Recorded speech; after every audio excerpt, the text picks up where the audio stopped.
Hey, what's up, guys? Welcome to Law-Splaining the Interwebs. I'm your host, Nick Rekieta of Rekieta Law, a small law firm in central Minnesota. And with me today is a special guest, Raging Golden Eagle. Hey, man. Hey, how's it going? Pretty good, buddy. How are you? So far so good. I just got off of one of my own streams, and no, I can feel you, man. I was even before my streams, like, God, I want to go to sleep so bad, but I still have so much work I need to finish even after the stream too. Yeah, It's gonna be fun. I was telling him just before we get started, the reason we're late is entirely my fault. I was sitting on my couch and I was like, okay, come on, just get up. Just get up for a second. It'll be fine. Go downstairs and do the show. I'm dying. We're my family and I, we're leaving tomorrow to go on a family trip, and so I'm just wiped out getting everything ready. It's a Yeah, mess. that happens when you become a boomer. Yeah. Thank you. Yes, thank you. How do I kick you off the show again?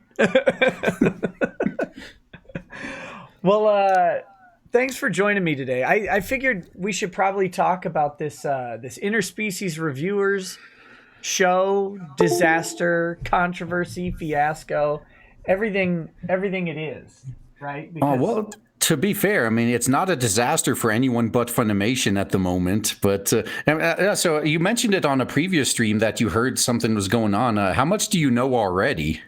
What I know is, so they set the show up for simuldub, right?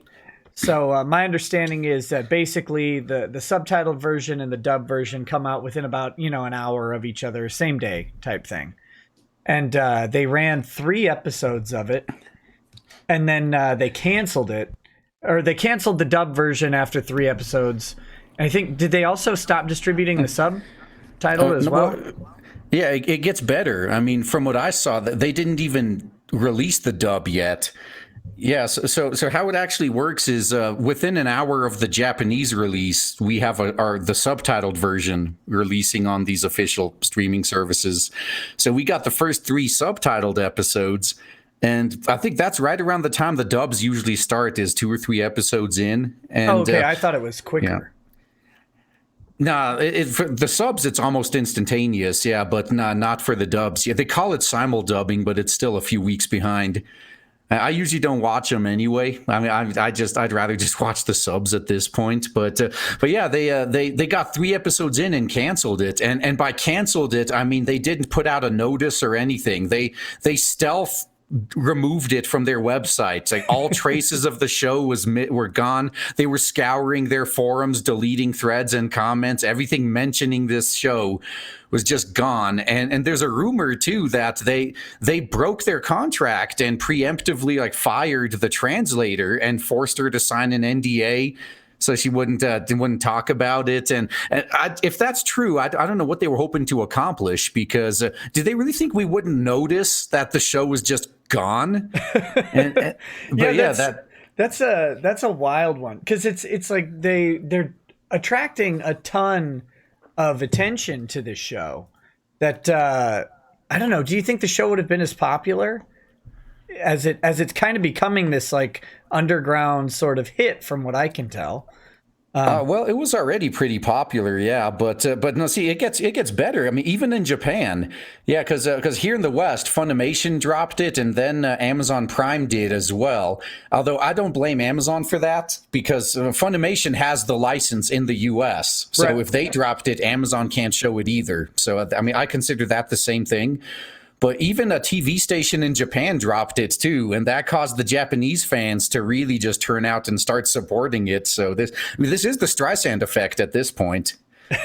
Well, that's great. So I haven't watched this. I don't watch much of anything as it goes. I just don't have a ton of time. So my anime knowledge is something like 2 decades old. But okay, run me through this. My understanding of the show is it's basically they're in some fantasy setting where there's all these different species like elves and orcs and demons and all that stuff. And they all have their own brothels, right? And then these 2 heroes decide to go and test them all out and run a Yelp service. Is that accurate?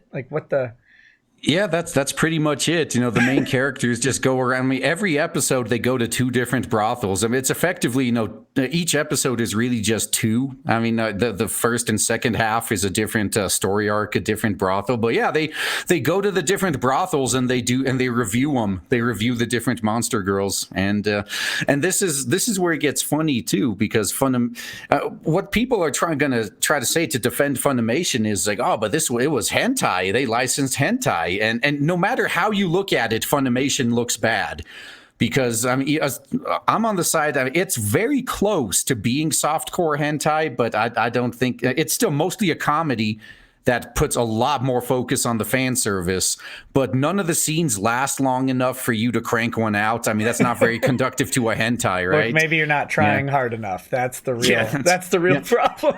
Yeah, I'm not quick enough. Yeah, I mean that's totally a problem. Yeah. but no. So the most you usually even see is, I mean, you see some titties here and there, and the girl's having a good time, and yeah, but so it's on the border of hentai, but not quite. And Funimation, they could try to, when they canceled it, they put out this release that literally said, and I quote, "After careful consideration, we determined that this series falls outside of our standards." And it took them 3 episodes to figure that out, apparently. But the conspiracy theories are, and let's see, the funniest one is that they didn't know what they were getting. In which case, they didn't do their jobs. I mean, they must have just been trying to eat up every license possible, which I wouldn't be surprised if they were. Right. I mean, you'd think they'd have to know what was being put on the screen. But hey, I have to ask you a huge favor. I meant to do something. I need a wardrobe change for this episode, and I completely forgot.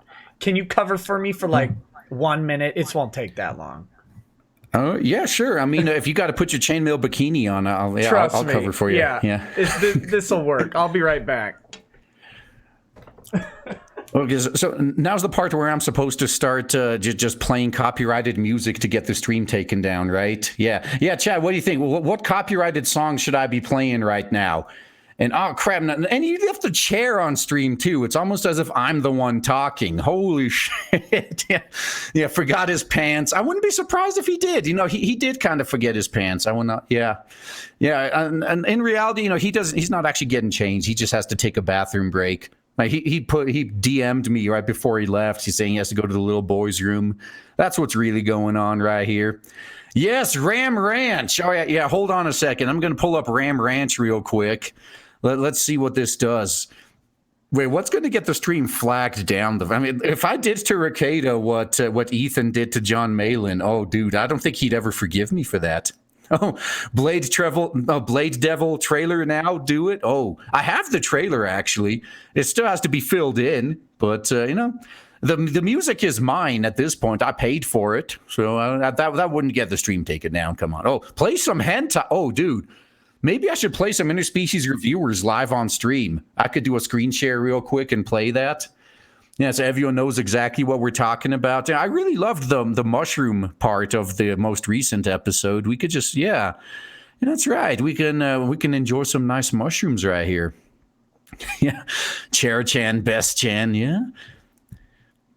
What is that? Episode 4 had vagina pressed on glass, peak culture. Well, you didn't get to see it, though. You saw that from behind. Yeah, that one. If they showed it the full thing without any censorship, that would be odd for Japan, even. It really would.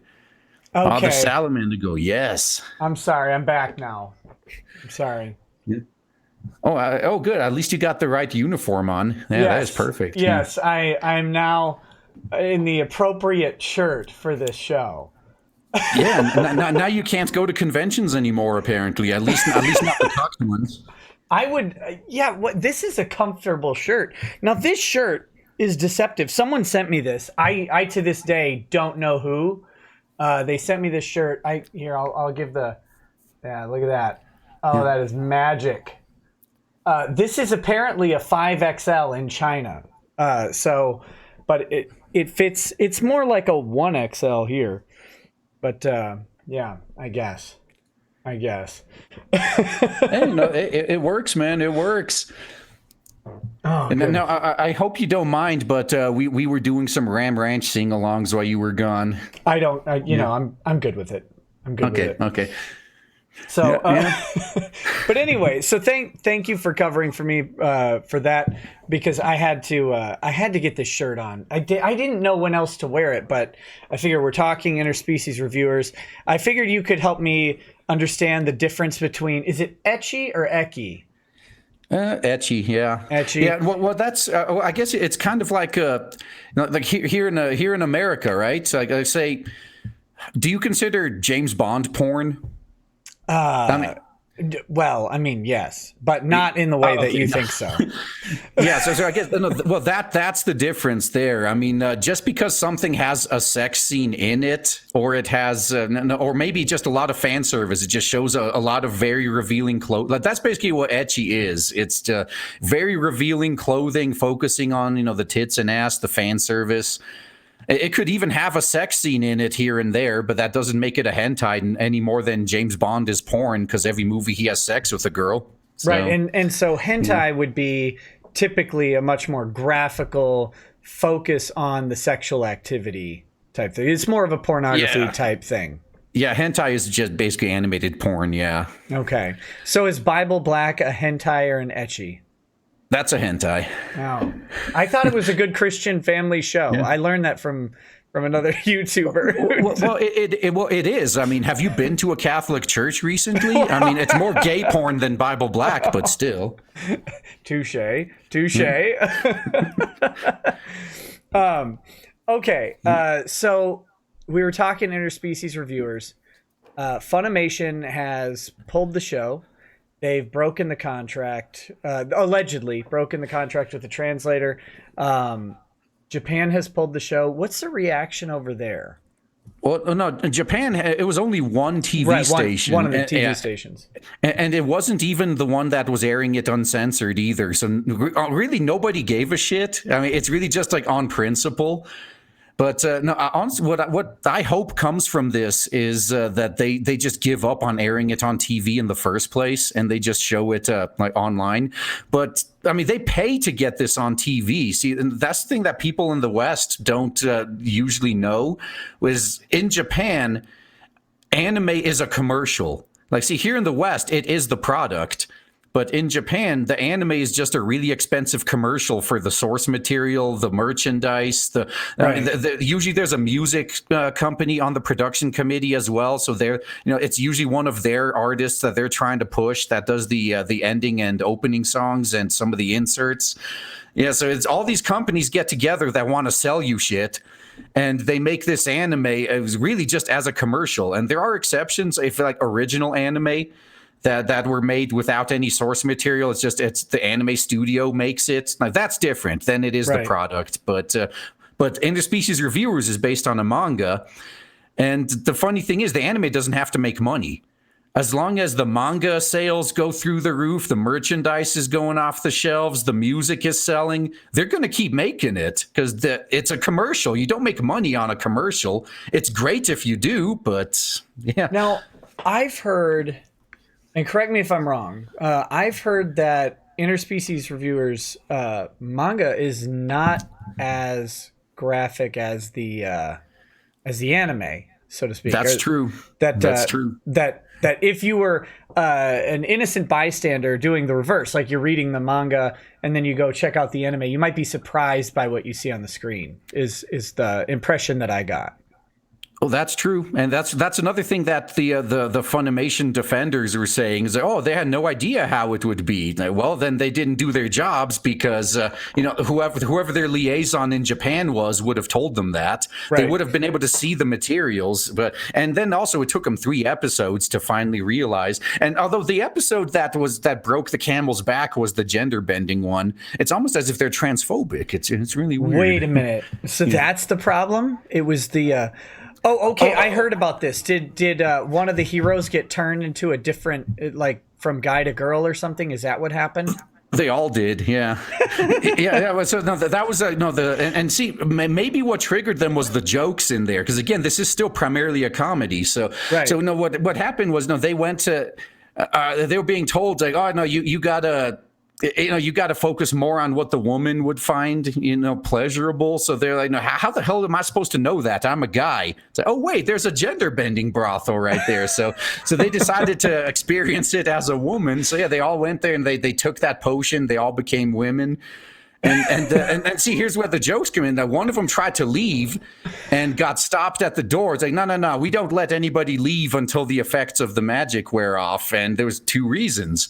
Like, one is they'd go to the women's bathhouse and just see all the tits they want. I mean, that one didn't make sense to me because, I mean, this is a world where you can just pick any girl you want and have sex with them almost. I mean, why would you be content with just sitting there looking?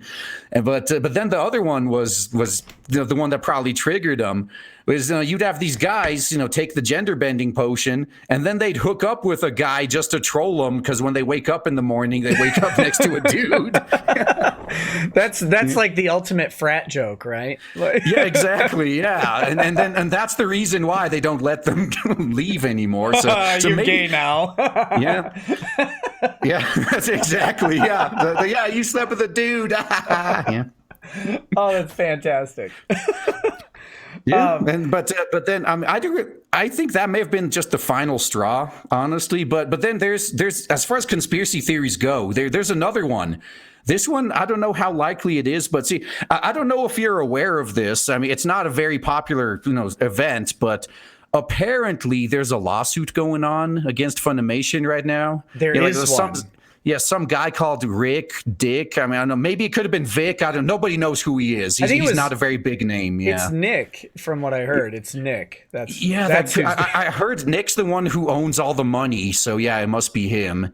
Yeah, so there's that lawsuit going on. I mean, I don't know if anyone in the chat's heard of it before. And we got like 3 hours to go over it if we need to, but I'll just skip it for now. But so how inconvenient would it be for Funimation if Ty Beard showed up at the trial and said, oh, you guys say it's not a sexually charged work environment over there at Funimation? Well, look at what they're putting out. Oh, I think they could have just played some of Monica, if I understand. Ms. Rial. Let's address her formally. Horseface. If she was scheduled to play a prostitute, right? An elf prostitute, if I'm not mistaken, in the dub. Is that correct? Have you heard that? I do think so, yeah. But when they canceled everything, they scrubbed the dub cast too. I'd have to go search for it. Yeah, I think that's what I've seen, that she was a 500-year-old elf prostitute or something was what she was supposed to dub. And I think it would have been very, very unfortunate to play that scene in court. But it'd be interesting. That's the type of stuff that would exist on Discovery too. So it's not like they'd be able to get away from that just because they scrubbed the internet for it. Yeah, and you wouldn't even need that in Discovery too. I mean, it would have. It's out there. I mean, you could just pull up the stream. Yeah, but it'd be interesting if she recorded any lines, wouldn't it? That's what I would find interesting. Well, it would, but the lines would already be out there in the public. Unless you mean they may have already had some recorded that they didn't air that could potentially be pulled in. Right. Hey, that's true. They're not going. They can't save themselves from that. Yeah, if Discovery says turn over the stuff you did finish. Yeah, that would be that'd be very interesting because if they recorded stuff, my understanding is Funimation keeps everything they record, just about. And so, including the Sacred Ointment. Yeah, exactly. So if they had the recording, that'd be discoverable technically, especially if it didn't air, for example. Like I don't know if the episode. I think they did air the first episode from what I heard in dub before canceling it. But if they happen to record some for one of the more raunchy episodes, that might be available on Discovery. That'd be fun. It could be, so. But you remember what happened with Hillary Clinton, right? I mean, as soon as she's getting subpoenaed for all those hard drives, conveniently the hard drives of every single person who had evidence on me crashed. Oh, all at the same time. What a coincidence. Well, Hillary Clinton forgot to take the gender potion before getting subpoenaed, so that was a reach too far for that joke. I apologize. But yeah, I find it pretty interesting. Just the whole the whole concept of Funimation backing away from this, because from what I've seen of Funimation releases, and from what other people who have come on the channel, like Anime Outsiders has been pretty critical of this. Funimation has licensed some very raunchy property over the years, and that to where the point where this is kind of surprising that this was actually, if it were the sexual content at any other time, it seems like this wouldn't be a big deal. Yeah, and I think some others like Nuxtaku have even gone out and they've done videos about how Funimation kind of fell into this trap now that they took it down because it goes against their standards or whatever they said. So now people are combing through their entire back catalog saying, oh, so if you remove things that go against your standards, everything still on your site must be according to your standards. Oh, yeah. So they've been all sorts of videos showing things, going sometimes further than Interspecies Reviewers did. Yeah, didn't they license a pedo hentai a while back? And like they had a big, from what I understand, they had like a falling out and a lot of employees were really mad. Some left the company and stuff like that. Do you know what I'm talking about on that? Well, no, I don't think Funimation's ever licensed any actual hentai. But it could have been a very fan service heavy ones and with things implied. We'll consider it maybe a lolly ecchi might be more appropriate, but one that actually made people very, very uncomfortable who worked at Funimation. Well, no, to be fair, these people get triggered by literally anything, so you have to be a lot more specific. Yeah, but no, there are a few shows. Yeah, I mean they have licensed a few shows that would that would fall under that, and there's a lot. Usagi Drop. Yeah, that could have been the one. But no, that anime, that's the anime itself didn't turn into that. I mean, the manga eventually went there, but the anime never did. I don't know. Yeah, these snowflakes get triggered by. That one's never been licensed, has it? I have no idea. I don't think. No, they're saying Boku no Pico as well. Yeah, they're just trolling now. but no, there's a lot of anime out there with lolly characters that have a lot of fan service. So sure. I mean, that's like half of their catalog, really, if you think about it. It was probably that Rape Man anime. That's what it was. Have you seen that one or heard of it? I did, yeah. Did you watch it? No, I just see that's the thing. I watch like half of every season now, but there's still things I miss. I'm tempted to though. Although no, when it comes to live action movies, though, Hentai Kamen is pretty funny. Hentai Kamen? What is that? Yeah, well, it's. All these Japanese, was a superhero style, the Super Sentai type shows. You got like Power Rangers, you got the characters and all those, those funny outfits. Yeah. This guy, like his outfit is, he has like the freaking panties on his head and he's wearing a thong. Yeah, that doesn't sound appealing to me at all. No, it's comedy. It's not actually hentai, but okay, gotcha. Yeah. So very, very weird. Well, hey, I've got some super chats to read, and then I want to talk a little bit more about this, and then maybe move into talking about just what. I want to talk about that AI chatterbait chick. Right, or not the AI, the mocap one. Actually, yeah. No, I'll send you something on Twitter that maybe you could put up on screen. That's very very descriptive of the situation at hand. Okay, send it over. Yeah. Okay. I just sent it. Yeah. That's not going to be a disaster. Yeah. But let me read a couple of these chats first.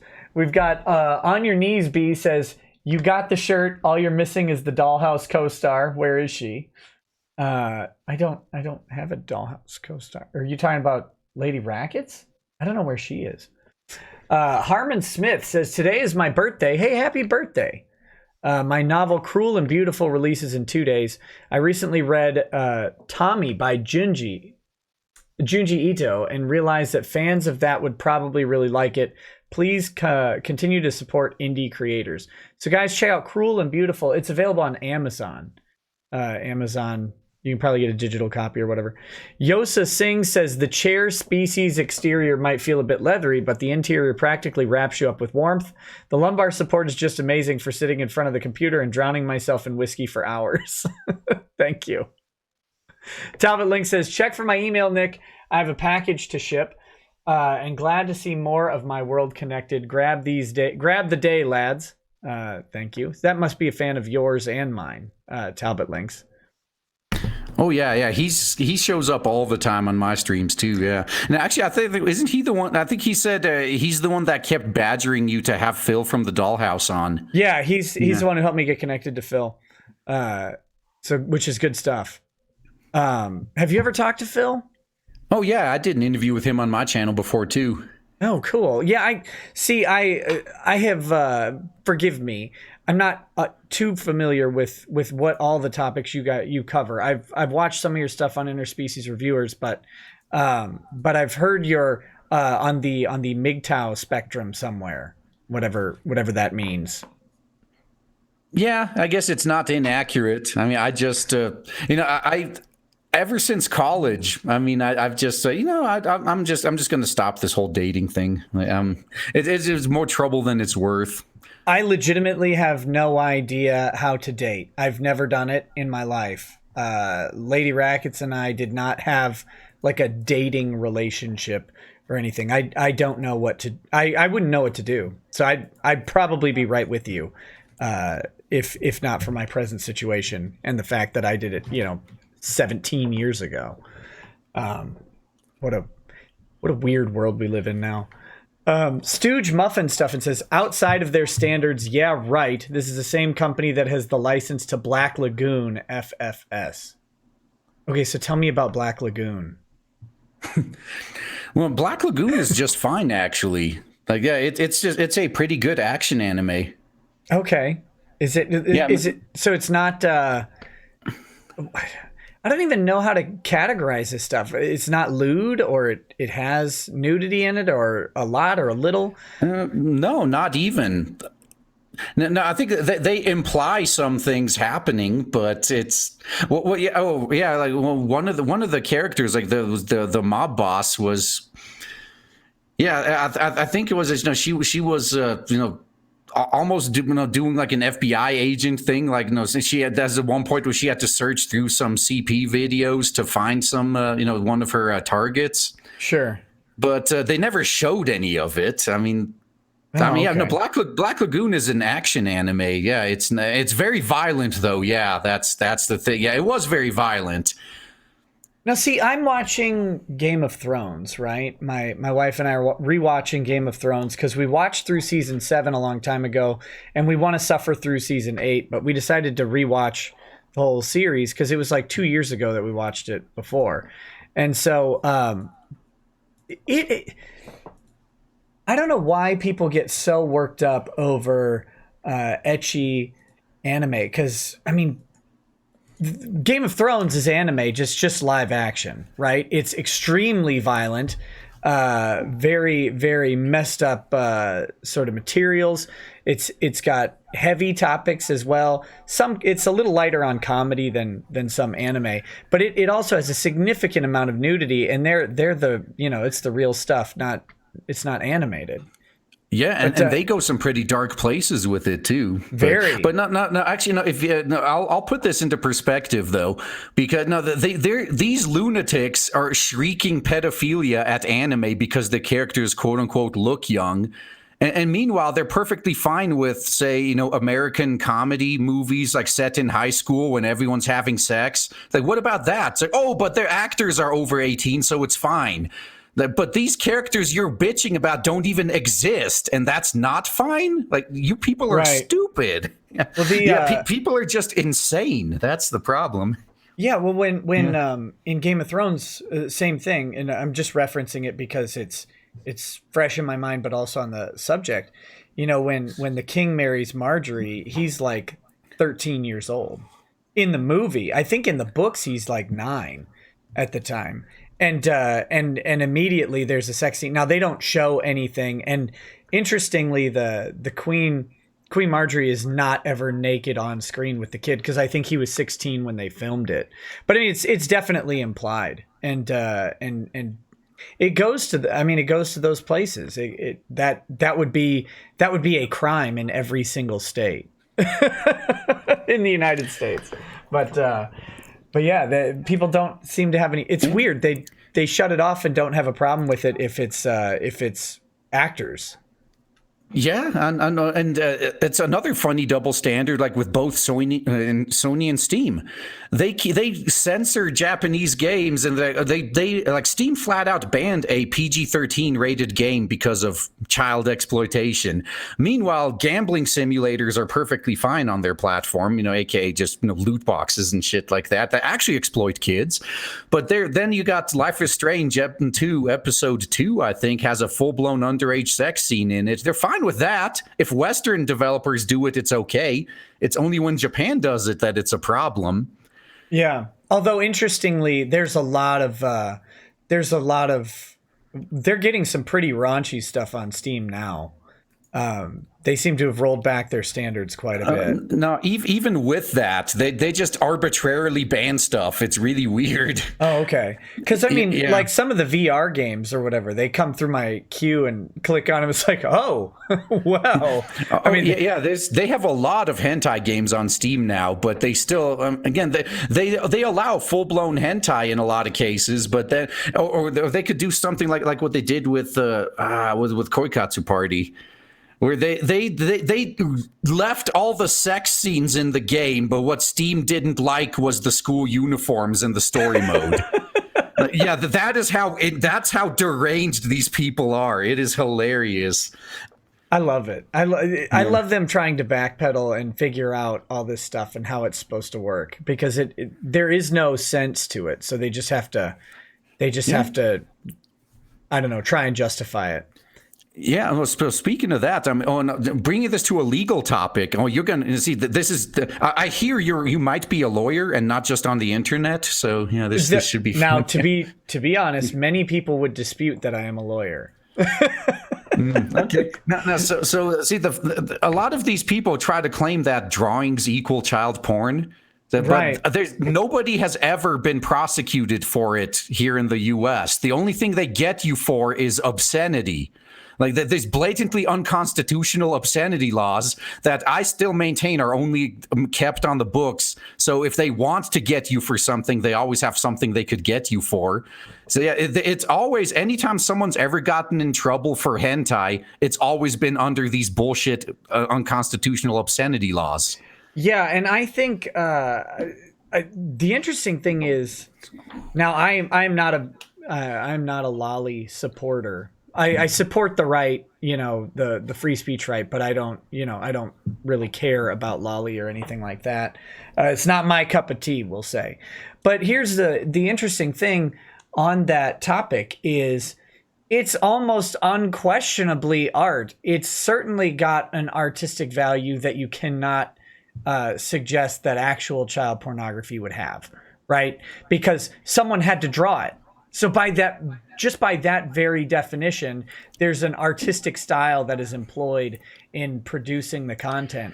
And then, just most importantly, though, it's drawings or pixels on a screen. How could it be child porn if there's no child? It's a drawing. And see, the reason, I don't watch that crap either, but I know the stuff I'm into is next in line to be censored if this line falls. So I understand I'm right behind the front lines of this war, and if I'm one of those idiots that, this isn't the hill to die on, then then next thing I know, my hill is being attacked. And everyone behind me, like, well, that's not the hill to die on. Like, that's gonna be me if I let this line fall. So, but unfortunately, like, no politicians are going to take this cause up, because that's political suicide. They care a lot more about keeping their jobs than actually, fighting for the rights we have under our fucking Constitution. Yeah, it's and we're at this weird place in society, and it's both a good and bad place. But everybody's looking for the pedo. Right? They're all over. Like, Hollywood is fraught with pedos. Funimation is fraught with pedos, as far as I can tell. Ron Toye is fraught with pedos. So they're all over the place, but everybody's looking for them. And so anything that is even borderline is talking about it can even be very toxic. You know, it can be very caustic for the speaker. So it's a place, but it does make it hard to stand up for rights when it's like, well, if standing up for rights means you stand up for this, it's like, oh, okay, Christ, do you have a vat of holy water for me to bathe in first? But that's the tough thing. You're right, because it's always the hill in front of us that we're not ready to die on, but you know, our hill is next, whatever it may be. For me, it's just Sears catalogs. That's all I even need. Oh yeah, was it? I forgot. I think it was Dennis Leary, right? Was he the one that said that? That's pretty good. And I was like, oh, you think you could ban porn? You think you can stop me? No, I can jerk off to daytime television. You ain't stopping me. Exactly. Yeah. Well, you just need the Fox News babes or whatever, right? Like I think that's why the Fox always hires like 27-year-old blonde women. That's just the boomer porn. Yeah, that's right. And actually, kind of linking into the next topic you wanted to talk about, I think the main reason they want to ban all this stuff is, hoes mad that they're not getting the attention anymore. That's all this is. Yeah. We gotta get into that chick. Hold on, I got a couple more chats that I want to get here, and then we'll dive into the AI chatterbait chick. I keep saying AI. It's not, but it's just funnier if it was. Malik Foxon says, just to get this out of the way, Funimation have standards like a sister's all you need, incest, bikini warriors, self-explanatory, Akiba strip, people running around shopping district stripping, all still up. So there you go.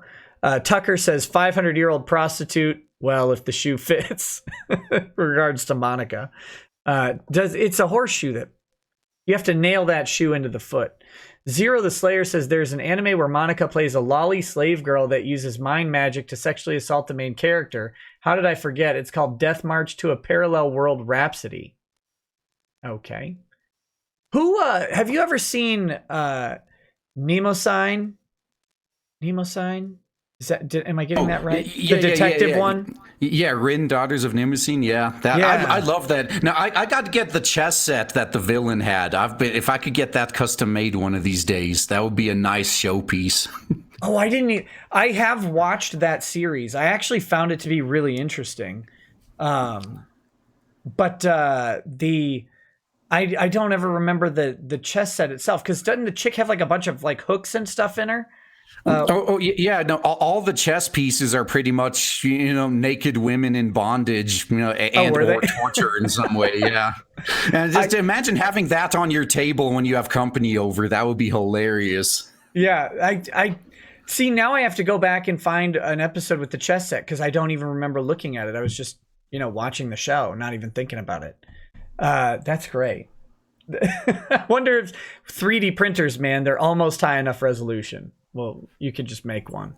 Yeah, well, and somebody would have to do the 3D models first, too. That's the expensive part. Oh, someone will do it. That's a Fiverr job if I've ever heard of it. Can you CAD?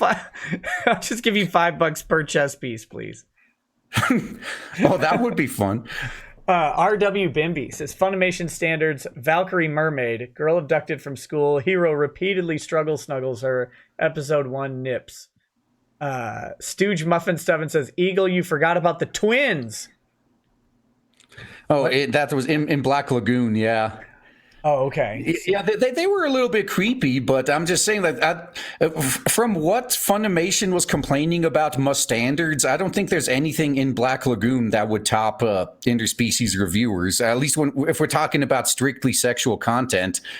But that's just another way that I think the U.S. I generally love my country, but this is one of those things I despise about it. And having lived in Europe for like half my life, I just could not get used to the Puritans in this country. Like the fact that you could, oh, God, who was it? Was it George Carlin that said, oh no, you could show a horror movie where a woman gets her tit cut off. Oh, that's only rated R. But if you suck on it, it's rated X, and nobody can watch it in theaters now. Right. It's just really weird. Like, I mean, people could get brutally slaughtered and mutilated and murdered. Oh, that's PG-13. But as soon as a nipple is shown, oh. Nope. Well, we can't. No, that's where I draw the line. Nuh-uh. The torture porn is fine, but a nipple, no way. Right. No way. Well, if you see a nipple, everyone in the theater will immediately whip out their penis and start masturbating, even the women. Yeah, that's right. Yeah, and see, that's what the guys are afraid of. They'll see that all these women have bigger penises than them. I mean, that's the soy boy's worst fear. Right. See, women are trying to keep trans women out of running. Men are trying to keep trans men out of movie theaters. That's how it goes. Yeah, that's right. I think that's true. Now, that's a whole different discussion, but I'm actually really enjoying what's going on with women's sports right now because, I grew up having it hammered constantly. Oh, anything a man can do, a woman can do better in heels while pregnant and all that shit. And now they have a chance to prove it. Like, okay, fine. If you think biology is just a social construct, why are you complaining about trans women in women's sports? Like, I'm enjoying this. Get in the ring with Fallon Fox. See how it goes. Yeah, exactly. They did this to themselves. I mean, it sucks for the female athletes that had nothing to do with this political bullshit. But it's funny watching feminists complain about this now. It's like, wait. Now, all these years, you're saying that there's no difference between men and women. You can do everything just as well if only you were given the same opportunities. Why are you? Yeah. So this ultimately, this is why I find it funny, because the feminists can't fight against trans women in women's sports without admitting that women are inferior to men in some regards. And they're not willing to do that. And the interesting thing is, it's okay. Like, it's okay to be not as fast or not jump as high. Like, that's fine. See, women don't need any of that because, especially if they're attractive enough, you don't need to do any of that. All the white knights in a 1 mile radius will gladly do everything at your beck and call. They will pick you up over the wall you need to jump over. It's not a problem. Yeah. I mean, men may be better in every way physically, but women are the ones that are usually holding their leash, and they have a problem with that for some reason. I don't understand. Yeah. You mentioned the Puritanism of the U.S. And I have to agree. I've been to France twice. And the first trip I went to France, I was young. Gosh, how old would I have been? It was between 7th and 8th grade. Excuse me. So what, 13, 14? I think 13 years old. Between 7th and 8th grade, went to France with my parents, and we stayed with a family there. And I was up, watching TV, and there weren't many channels. It was just like network broadcast TV, right? And I flipped to one channel, and there is literal pornography, like penetration on the screen going on. Yeah, no, that is true. And I remember even like, was it 5 o'clock? Like right after all the kids are coming back from school. They were showing commercials with full frontal nudity, and it was no big deal. But here in the West, oh my God, every soccer mom would simultaneously have a heart attack. Oh yeah, actually, if that would fix our Puritan problem, we should do that. It was, and so like here I am. I'm this kid alone. I'm definitely watching this. This is exciting. So I watched this thing, and then years later, my first job at a place was at a movie theater in the Twin Cities. And I was there, and I worked there when Wild Things was released. That movie with Nev Campbell and Denise Richards, Kevin Bacon. And I remember they were strictly enforcing the rated R policy on it, no one under 17, not without a parent. They were actually removing anyone under the age of 17 from our theater. It was crazy. And then I didn't I didn't watch that movie until years later, and then I watched it and I was like, wait, this is it? There's like 3 short sex scenes in this movie, and they're not even all that graphic. But people were freaking out about this movie, Wild Things, and it's like, why? I don't understand it. I don't get the puritanism and the fear of nudity that happens in the United States. It's really weird. And when you do go to other countries, like nudity it's just much more casual and it's not so stigmatized. But, yeah, and most of those countries have much lower sex crime rates than the U.S. does. It's almost as if we're the ones that are wrong on this. Yeah. Could be. Yeah. That's it. We need more naked people everywhere. Except not fat. Yeah. Wait a minute. Maybe this is a natural defense. Because I've been to a water park before. And a water park should be a magical place of bikinis. And it's a magical place of giants. Oh, no, you may be right. I mean, as fat as people in America are, I think it's best that we do keep stigmatizing nudity. Yeah, no, I say this too. So at least when I was in Germany, all the pools I went to, all the water parks were actually clothing optional. Yeah. And but the only people that ever took advantage of it are the people you never want to see naked, like primarily old people and little kids. Right. Now, one time I was like, oh God, I think I was like in middle school at the time, and there was a girl my age that was walking around naked too, and I'm just hitting puberty. I was like, oh my God, this is the best trip to the pool ever. And then right behind her, there's 300-pound grandma. I was like, damn it, ruined. Yeah. I'm so confused. Yeah, the blood is rushing in and out. I don't know what to do. Yeah, but that's how it goes. I mean, and I never see any hot chicks walking around naked. It's always old people and little kids. Yeah. Yeah, that's it. I mean, it's such a waste. but then again, it's the same thing with nudist beaches here in the U.S. The ideal people have. It's like, oh, it's like a movie where it's all these 9s and 10s walking around frolicking naked. It's like, no, it's a whole bunch. It's whales as far as you can see. Yeah. Although thankfully, most of the time their fat rolls cover the naughty bits anyway. Yeah, it's like the only fabric around is on the end of a stick, and that's for washing under the rolls. Just gross. Green Bullet Prod says, the first ecchi I watched was B Gotta HK, Yamada's first time. I found it to be hilarious, but the manga was way better. I have no shame in admitting I watched this. Rosario Vampire and To Love Ru. I don't know what any of those are. But thank you for sharing.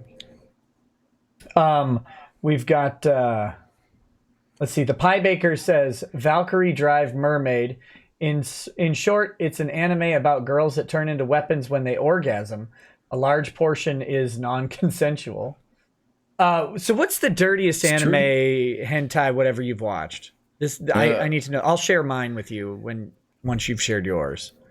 What's hentai? Huh. Well, okay, not hentai. Yeah. What's the dirtiest anime? Oh, well, no, that would be hentai. But okay, yeah. Well, I would say, maybe sticking away from all the too extreme fetish stuff. And we got Kuro Inu. That one was fun. Now that's the one I use as my example. Where one time I was just surfing, porn site one day, and a scene from that anime came up. And I was like, oh my God, what the hell? Ew. And I just went on by my business. Okay, and then 3 years later, I come back and I come across that same scene. I'm like, this could work. After I've been desensitized to everything. You just needed time. So what's Kuro Inu about? What is this? No. So that one, it's a world where it's pretty much a matriarchy, and the men are being treated like crap. And they get, some dark elf empire, comes back, and they're sent to subjugate them. And on the way, they team up with all the monster races, like orcs and cyclopses and all them. Yeah. And they actually just overthrow everybody and turn them into sex slaves. Basically, that's what that one is. Okay, so it's just like real life. Well, no, I've actually said that if the feminists keep pushing as hard as they are now, they may turn that into real life eventually. Oh So yeah, I'm hoping to stop things before it gets that bad. I'm not really kidding that much. I mean that there's a real danger in the over stigmatization of sex, and the weaponization of sex. Combining those two things is a terrifying prospect for what the outcome could be. Because if that power structure is ever overthrown, the rebellion against it will be brutal. Oh, definitely. And on a similar topic, like we're seeing now, there's going to be a lot of innocent people dragged into this, even when the pendulum swings back against the SJWs. Like there's groups of, like, say, like trans people. They may all be caught in the crossfire, and because of all this, because of how the specifically the very far regressive left was weaponizing them, they may get caught in the backlash now because of it. Right. Yeah, and I think things may not end well. And you see, as for another thing that's funny with the whole sex thing is we've all seen this happen at least once, right? That you got the whole preacher's daughter meme. Right. No, you shelter these kids from the real world long enough, and let's say the internet didn't exist yet, and you actually succeed. Like, oh no, little Billy never even saw a tit until he was 20 years old. By the time he does, and he realizes what he's been missing all this time, he's gonna be doing a lot of catching up, if you know what I mean. Oh yeah, I mean it's a what, tale as old as time. Like it's gonna happen, and it does. That's what the don't Amish kids have something like that where they basically have like 6 months. It's like, yeah, go, whatever you're gonna do, just get it out of your system, and no one's gonna ask any questions when you come back, type thing. No, I don't know about that, but if it's true, that would be a good idea. I mean, you need a release valve for some of this stuff. Yeah, that's what being a coomer is a release valve, I think. Yeah, and I see. I actually agree somewhat with these guys. I mean, if you're legitimately addicted to porn to the point where it's taking over your life, you need help. But that's not any different than any other kind of addiction. And it's the same thing like they're doing with video games too. Now, see, what I find funny too is you got these people. They're willing to see logic when it comes to video games. Like, well, obviously, video games don't turn you into a violent predator. Oh, but porn will turn you into a sex predator, though. Like, really? Well, there are people on the video. There are people in the video game subject too. I remember when Columbine occurred. They found out that the Columbine kids had played Doom, and I actually got a phone call from my grandmother, and she's like, "Do you play Doom?" Like, yeah. Are you okay? What are you talking about, you weirdo? Why are you asking me about Doom? You're 107 years old. But they were just very concerned because, on CNN says that Doom makes kids shoot up schools. So, that's thankfully that's going to go away pretty quick because the average viewer age of all these networks, CNN, MSNBC, Fox, it's all like late 50s, early 60s. Yeah, that's not going to be a problem for too much longer. Yeah, but, two decades. You got 2 decades, bitches. You better reinvent the wheel. Yep, damn right. And I see. My whole thing is, I used to believe the media too. And but then I started realizing that I think maybe 3 times in a row, I'm saying 103% of the time with a 3% margin of error, whenever they're talking about a topic I actually have knowledge of, they're lying. Whenever they had some quote unquote expert on talking about something I would legitimately consider myself an expert on, then you could clearly tell this is like some marketing guy. He doesn't know what he's talking about. He's just spouting buzzwords. And after like the 3rd time, I'm like, hey, wait a minute. If every time they're talking about a subject I actually know about, they're lying, what makes me think they're telling the truth about literally everything else I don't have in-depth knowledge of? Yeah, It's not a good record. the first time I was exposed to that effect or that thought was Michael Crichton wrote an article about it, and he was talking about when he picks up a newspaper and he reads the newspaper, he's like, "Oh yeah, I trust what's on the page," except when he gets to the entertainment section, which is, he's Michael Crichton, so he's done TV, movies, books, all this stuff, and he reads it and he goes, "No, this is all completely wrong." And then he goes on to the next article and he's like, "Oh, this must be right." He was talking about that how we approach the news, and we just it's been so ingrained into us to trust these morons that that we just do. Even when we look at it and say, "I know this is wrong because this is my world," then we still have to condition ourselves to fight against that when the very next thing that we read. It's crazy. Yeah, but once you break out of it, though, there's no going back. And actually, no, see, funny enough, Gun the Legend thing sends me $20 on my Streamlabs to send you a quest. Yes. So to Nick, do you think with all the crap going on with Jamie Markey, who was also the VA for Rias in High School DxD, now wondering if the company that holds the license for High School DxD is going to see about a new voice actress because of all this shit with Vic. Now you may actually know more about that than me at this point. I mean, do you think this will affect Funimation in Japan in any way, or do you think Sony is going to shield them? Because I mean, I doubt any of these companies would want to piss Sony off. It's tough. I think right now the main thing that's going well for Funimation is that they have Sony's platform to distribute content. And there's a distribution war going on. And I think that the weight of that distribution war between Amazon, Netflix, and Sony, and whoever else is going to try and enter that fight, is probably overshadowing some of the small stuff. But there's a couple things. Monica and Jamie need to be... I shouldn't say they need to be careful, because that sounds like some sort of threat. They need to be prepared for the very real possibility that when the lawsuit is finally over and the press is gone from it, that they don't get silently just shuffled off.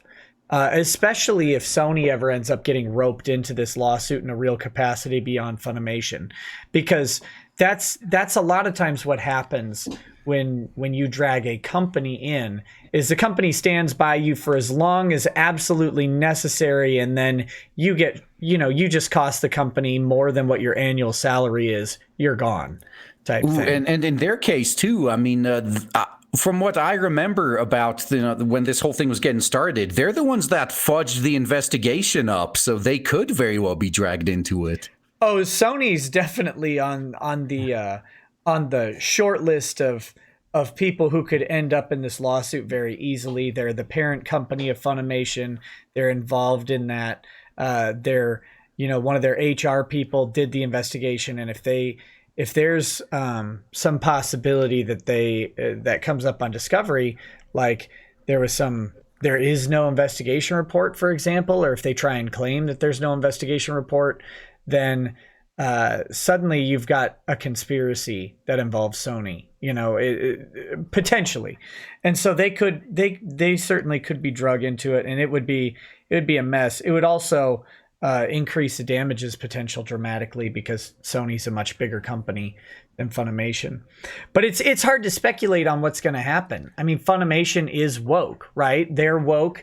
Jamie Markey is woke. Sony's woke too. Sony is, but I think Sony is still run on business principles to some extent. That's slowly changing. They're moving more and more of their headquarters into California, so that's going out the window real quick. What I mean is they don't care about one fat redhead, right? Like Jamie Markey is more important to Funimation than Jamie Markey is to Sony. And so as that goes up the chain and the degrees of separation between management and employee are more and more drawn out, the chance that employee hangs around is much lower. But Funimation's a pretty tight-knit little organization as far as their in-group of talent, if you want to call it that. But I have two problems with this. One, I am not grifting hard enough if people are paying you. Oh my God, how have I failed? No, I'm just kidding. And two, I was supposed to tell you what the raunchiest anime thing I ever watched was, because this is a deep track. Some people might know. It was the Dragon Half VHS. Are you familiar with Dragon Half? Yeah. With Man, that's been, I think it's been like 25 years. Oh, it was a long time. I bought it, I think, at Suncoast Video. My buddy worked there. And that thing was great. I wish I could find it. It was hilarious. Well, you could probably, I doubt you could find the tape again, but I mean, I'm sure it exists on, you just got to sail the seven seas a bit. You could find it online. I wouldn't feel too guilty about that if it's something that's not even in production anymore.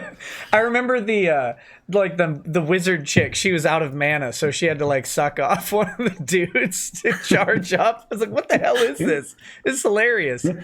Yeah, no, that's the one thing I really love about how Japan does things is when it comes to fiction, there's pretty much no limits to what you can do. I mean, as long as you censor the penises and vaginas anyway. I mean, they have their little weird things. Yeah, they had so the scenes where there would have been genitalia beyond just breasts were they weren't overtly censored, like it wasn't the pixelated stuff, but they just had really deep like magenta shading that went across and covered the whole like section of the screen. They used like heavy shadow effect. It was.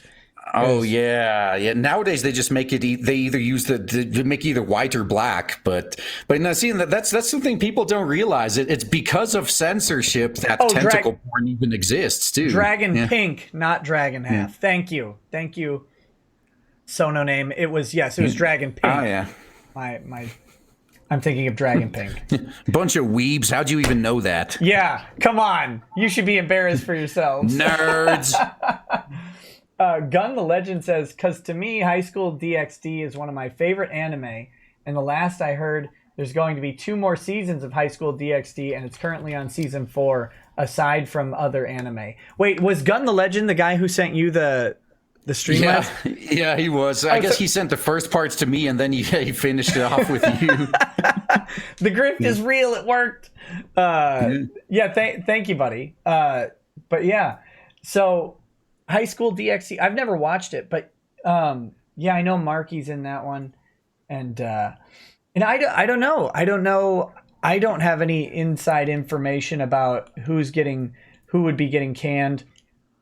I do find it curious that those Marky and Rial seem to be really struggling on the whole getting to a convention this year.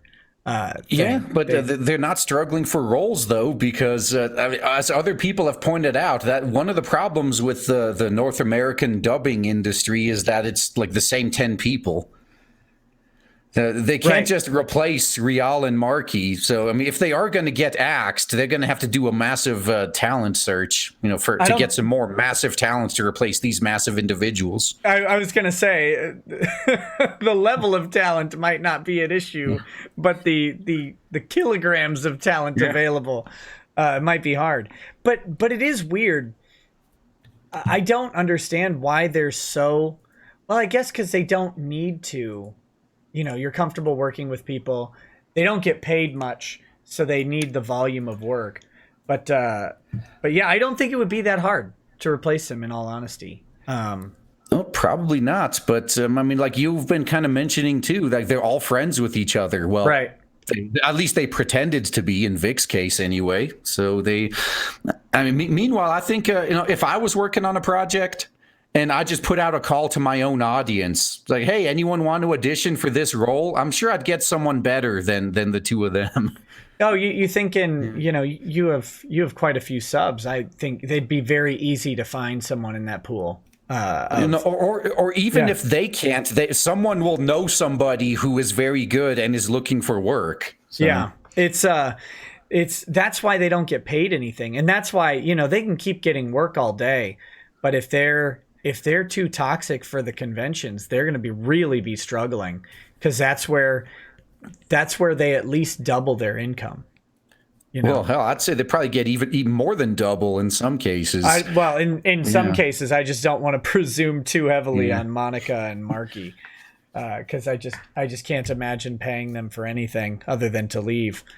Yeah, and that's the sad thing too, because I mean, up until they showed their true colors, I mean, at least, I mean, Jamie Markey has always, and she's been pushing her feminist agenda into things for a while, but Monica Rial, like up until right before the Vic thing started, late 2018. Before the Broly movie came out, she was actually fighting against the SJWs who were butthurt that Bulma was too sexualized. Yeah. And then now she's one of them. It's really okay. Okay. Yeah. So how much do you think this is just a weird opinion question. How much do you think these people's personalities come from the characters that they end up voicing for long periods of time? I'd say absolutely none, because they may be pleasant people if that was the case. Bulma is not a pleasant person. Bulma's an irritating pile of shit.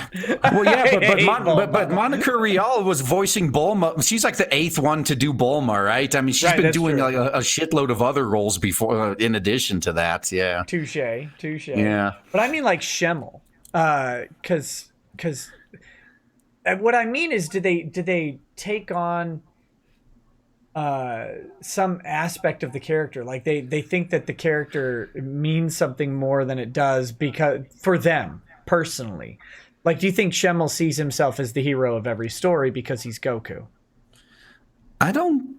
Wow, that is a good question. I don't know. I mean, I know in my own case, I mean, I know everybody sees themselves as the heroes of their own story. I just see myself as the villain in everyone else's. So, Damn it, I was going to say I see myself as the villain of my story. yeah.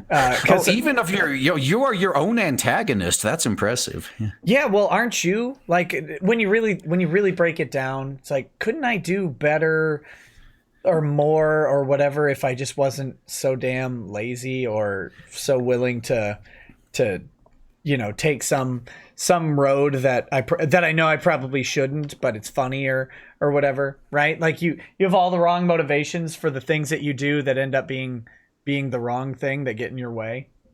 No, I can understand that completely. Actually, there's just so many times. Well, but when it comes to creative work, though, you can't really force it. And No. sometimes I found it's a lot better to just wait. Oh You know, yeah. I mean, if I like, say, if I get writer's block and I can't figure it out, I'm a lot better off just stopping. And then maybe 3 days later, I'm waiting in line at Walmart and I'm like, oh, that's it. And problem solved. Whereas if I would have tried to force it that night, it would have been some half-assed crap.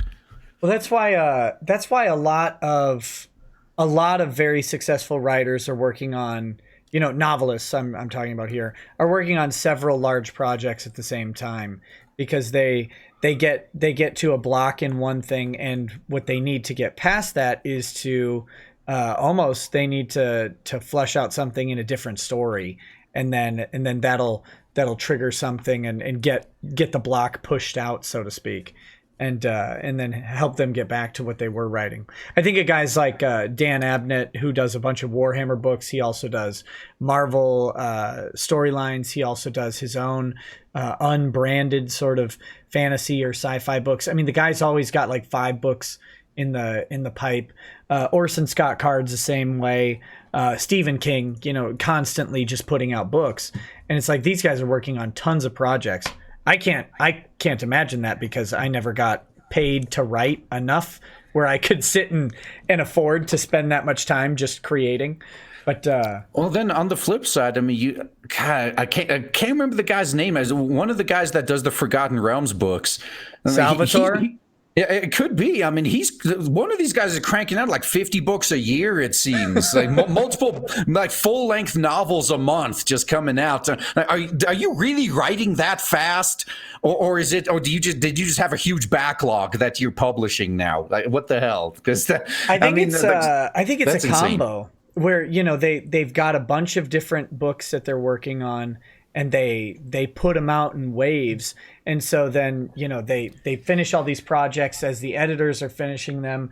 They get them on a release schedule a couple months apart, and they start coming out. But by that time, they're already moving on to their next projects, because they're not getting paid a fortune for those books. You know, these aren't 50 Shades, right? They're not selling 100 million copies. That's why you have to sell 50 books. Oh, you make 50 books a year. Yeah. Yep. So, which, I mean, more power to them. And I love those stupid books. Like, I love the Elminster books. I've read a couple of them. I haven't read the Drizzt books, but I really liked we were talking about D&D ones. I really liked the original Dragonlance series. I don't know if you read any of those. No, actually, I haven't, but my sister did. Now see, I was.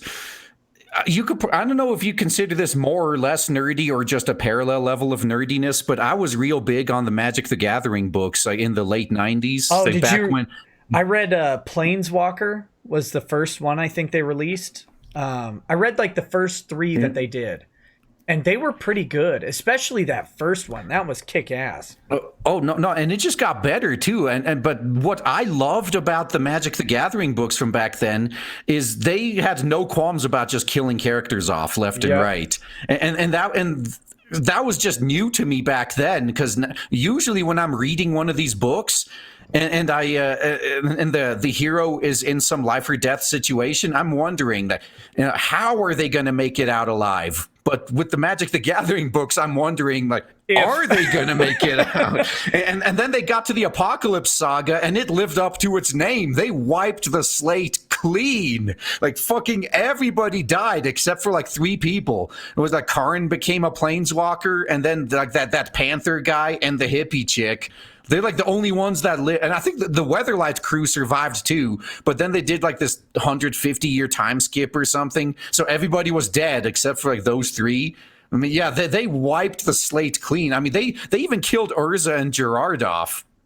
So someone's saying Magic the Gathering Arena, a favorite book. I think that might have been the first one that they released. Was that the one it was like a Magic tournament basically with the different wizards. And I remember there was like a big wizard, and he would kill guys himself and stuff. It was great. And then one of the guys got granted like a Lord of the Pit, or someone slipped one in for him to cheat, but then he ran out of monsters and so it ate him. That shit was great. I liked those books, man. They were cool. yeah, that was. I mean, remember back in the days when they focused on entertainment instead of pushing an agenda? Like, that was awesome. Yeah. Thankfully, all this content is still around, so I could just go back and reread them all. Yeah, they're probably all on Kindle. I should find those on Kindle. I probably have them somewhere. Dear Lord. I don't know where though. Okay, let's see. Synac8 says, so Desmond stripping in a gay club is fine, but the 2,000-year-old dragon lolly is crossing the line. Okay, boomer. I didn't say Desmond stripping in a gay club is fine. Oh my goodness. I think people are going back to my argument with Vince James that I had on the kill stream, where I basically said so to some of his problems that he had, because I found that guy to be weird. The Big Red Bear says, remember, VAs fall into 2 groups. If you get in with a North American cartoon company, you're probably going to get a contract protected by the Actors Guild. Better contracts, more money. You want to dub anime? Freelance, baby. That's true. Very true. Yeah, and that's why they're moving to, all the companies are in Texas now instead of California. They all claim to have, the California values, but none of them want to actually live there. Isn't that a funny coincidence? I mean, it's almost as if all these companies that claim to support all that move to Texas so they don't have to abide by their own beliefs. Yep. Funny how that works. And then, and that's why they they'll die poor. That's fine. Yeah. Gadam Lu says, who is the real winner in video distribution war? Pirate Bay. True. Zero the Slayer says, Funimation didn't capitulate when they did Goblin Slayer. There was the whole rape thing there. Reviewers is at least consensual intercourse. Oh, there are many people who would suggest that the power and money involved in prostitution makes it non-consensual by nature. So, how dare you? How dare you condone rape? Yeah, and the funny thing is, every time the concept of prostitution comes up, nobody gives a shit what the actual prostitutes have to say. Oh no, of Yeah. course not. Well, that's because the pimps have forced them to say things that we all know this. Oh yeah, yeah, yep. That's true. Yep, that's got to be it. That's the only way that my worldview could be wrong. Well, women I mean, don't it has to actually be have that. opinions unless men give it to them. See, that's how much these That's people right. do hate women. I mean, yeah, that's true. I mean, every time a woman says something to me, that's how I mean, if I wanted your opinion, I'd give it to you. Okay. I mean, yeah, it's true. I mean, that's exactly how it goes down. Yeah. Talbot Link says, Psst, I know a gal in Thailand that does magic tricks with ping pong balls. Pretty voice, sings, and speak a de good English. Well, that's fantastic. Okay, let's talk Project Melody. Because Project Melody is causing the meltdown. Oh of the yeah, day. yeah. Oh, definitely, man. Hoes mad. Yeah. Yeah, they're trying to be gone. Thought the 3D girl. Yeah, no, see now. She's mostly based on ChatterBait now. I mean, I don't think I have to explain to your audience what that site is. But you have to explain it to me. I don't know what okay. ChatterBait is. What is ChatterBait? Well, I'm saying that I noticed like half. I recognize half of your names from those streams. but no, it's pretty much it's a cam whore website. Yeah, I was kidding. Yeah, that's no, so it's in the title, right? Like, oh well, yeah, but no. What makes that funny though is now they're complaining that like, oh, how did you verify the age of this 3D model? Like we all have to be ID'd and people get rejected.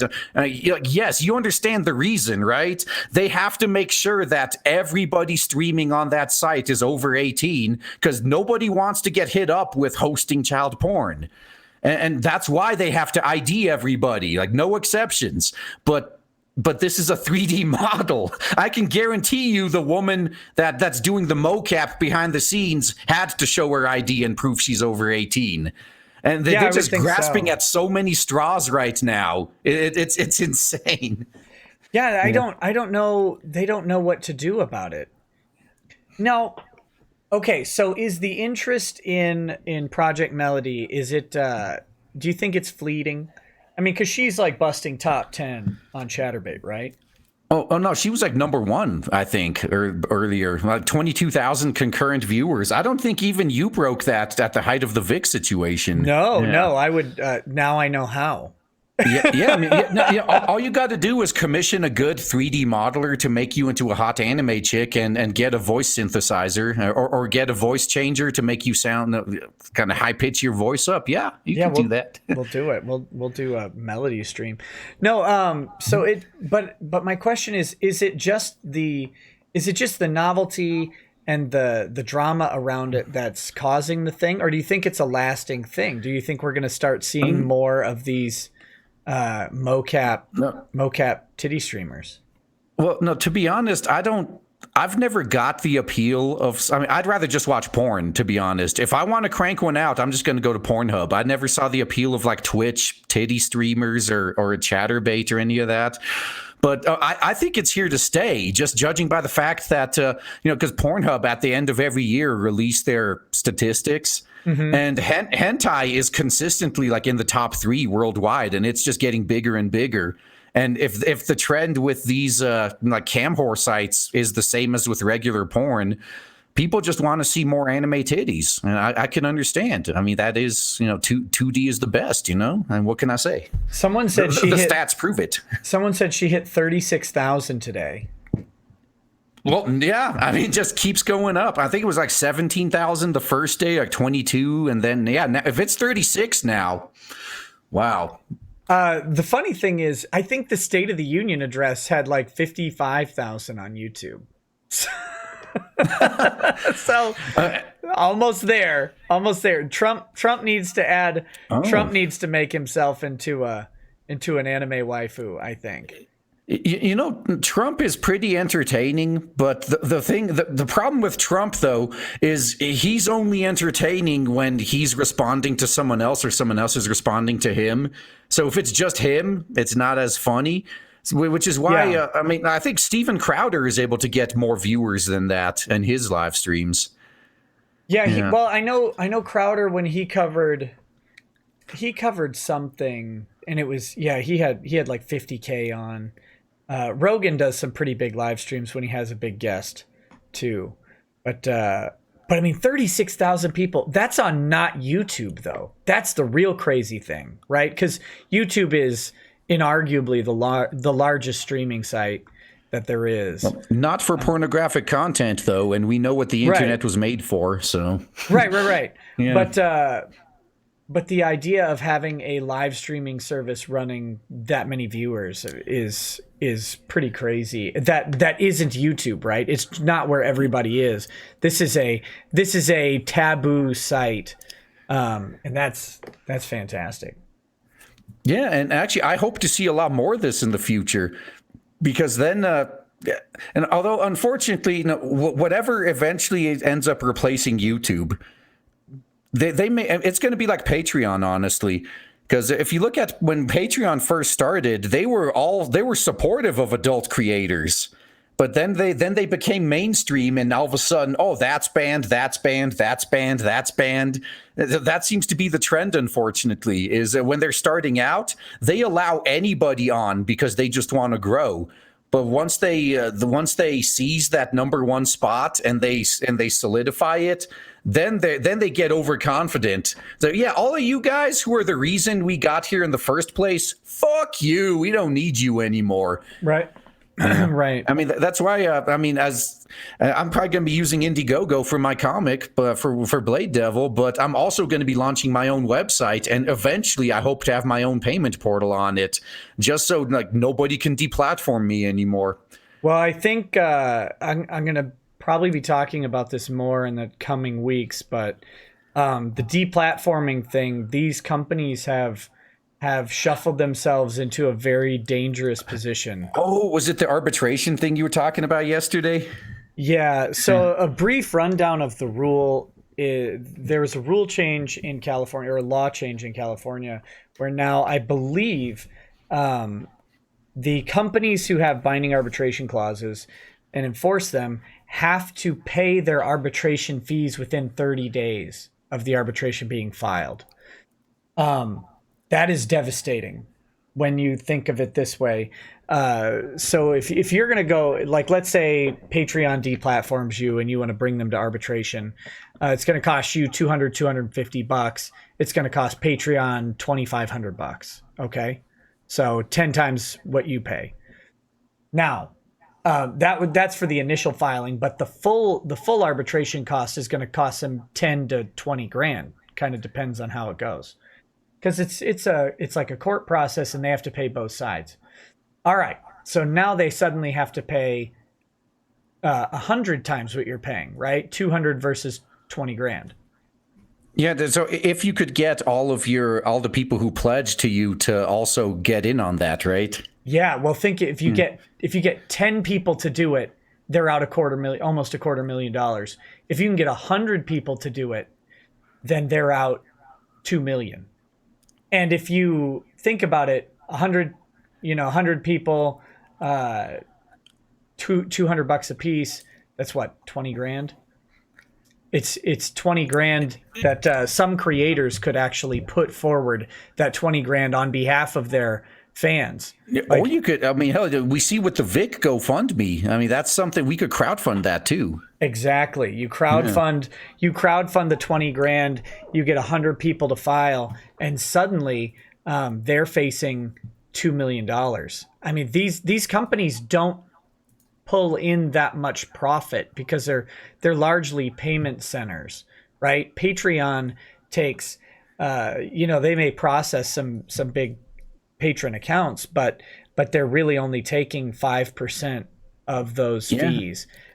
See, that's what I find funny, though, is, I mean, I understand how, I mean, they may not have a lot of money laying around to handle these types of arbitrations, but I remember when, was it Jack Conte? Yeah, Conte. I was thinking of Dorsey's Twitter. No, this is Jack Conte was saying how Patreon is unsustainable.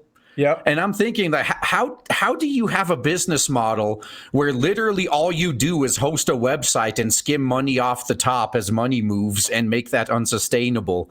And then you could do that with like 5 people. Right, but they want to have their social credit points, right? So they've got to have the woke patrol out deciding. Gotta have a trust and safety council. That's other and other useless positions, and the shareholders demand X amount of profit or investors. Oh yeah. So the combination of California being hilarious. I mean, sometimes their weird communistic tendencies work out in funny ways, and a whole generation of lawyers saying that no, arbitration is the way you have to do it, and convincing these stupid startups to all include these forced arbitration clauses in their adhesion contracts. They're going to get absolutely pillaged. And I know Patreon is actually fighting with this right now. Someone I know is engaged in one of these sort of arbitration fights with them, and that's very funny. And Indiegogo went through one, and they're having real issues with it. So was that the one with Vox Day? Is that or is it someone else? Vox had one with Indiegogo. Yeah. And they ended up settling. I don't know the terms of the settlement because they're a non-disclosure. I just know that it did settle. But Patreon, I don't know exactly. I think Patreon's is Owen Benjamin because they threw him off. No. Imagine if Studio Foe decided to fight, because I mean they had a massive account, like tens of thousands a month, if I remember right. Now, if all those people fought back, oh, I would love to see that. It does, but it doesn't even take that many. But yeah, if you had, well, like MXR reviews and stuff, they have like 10,500 patrons. You got to figure, you always got to go with like the 1% rule. Like you have this many supporters, well, 1% of them would be willing to actually like really chip in to do a big fight type thing. If you can get that 1%. So, but with 10,000, I mean, 1% of that is what? That's 100 people. And that's enough. That's enough to do it. It might be 50 might be enough for them to just go, okay, wait, you know what? Never mind. Fine. We don't want to do the arbitration. We'll just reinstate your account.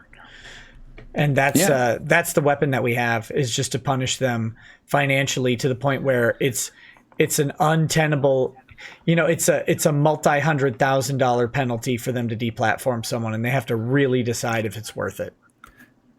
Yeah, and in my opinion, that's all these sites that claim to be platforms and not publishers. If they deplatform you without a court order or for posting anything that's blatantly illegal, like that should automatically disqualify them as a platform. I agree. Because as soon as you start censoring, then you're a publisher now. Yep, it should be that way, but Section 230 is written broadly enough to maybe not make that happen. But I agree. They need to, if they want to publish, then let them do it. Let them take on the role of publisher, or at least distributor, right? At least give them that level of responsibility, which is lower than publisher, but something. But yeah, or here's the cool thought: they could just not publish stuff. Like they could just let it go up and respond only to legal processes like DMCA and stuff like that. Yeah, and the sad thing is, you yourself should know. I mean, you got a page up on New Project 2. Dick has flat out said, unless I get a court order, I'm taking nothing down.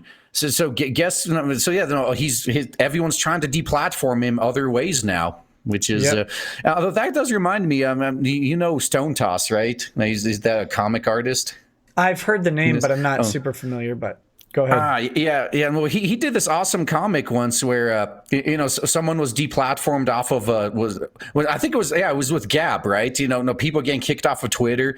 It's like, well, if you don't like it, make your own social media. So they did, and then they got deplatformed off of their web host. It's like, if you don't like it, make your own web host. Yep. And they got kicked off of that. And then, if you don't like it, make your own payment processor. And then the final step was, if you don't like it, make your own government. Oh, shit. Yeah. Because that is ultimately where this is going to go if they keep pushing it. Yeah, you have to create your own internet. And it's like, well, that's not possible without running the government. Actually, without although, running the world government.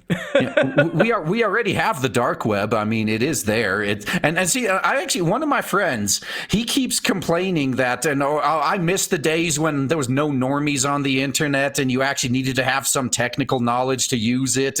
And I keep telling him, it's like, dude, that still exists. Just go to the dark web, and you got that. And then he's like, oh, I don't have the time for this. There you go. Yep. Yeah. Yep. Yeah, when you had to dial in individually to bulletin boards. Yeah. Yeah. No, you actually, there was no search engines. You just had to know the IP address. Yeah.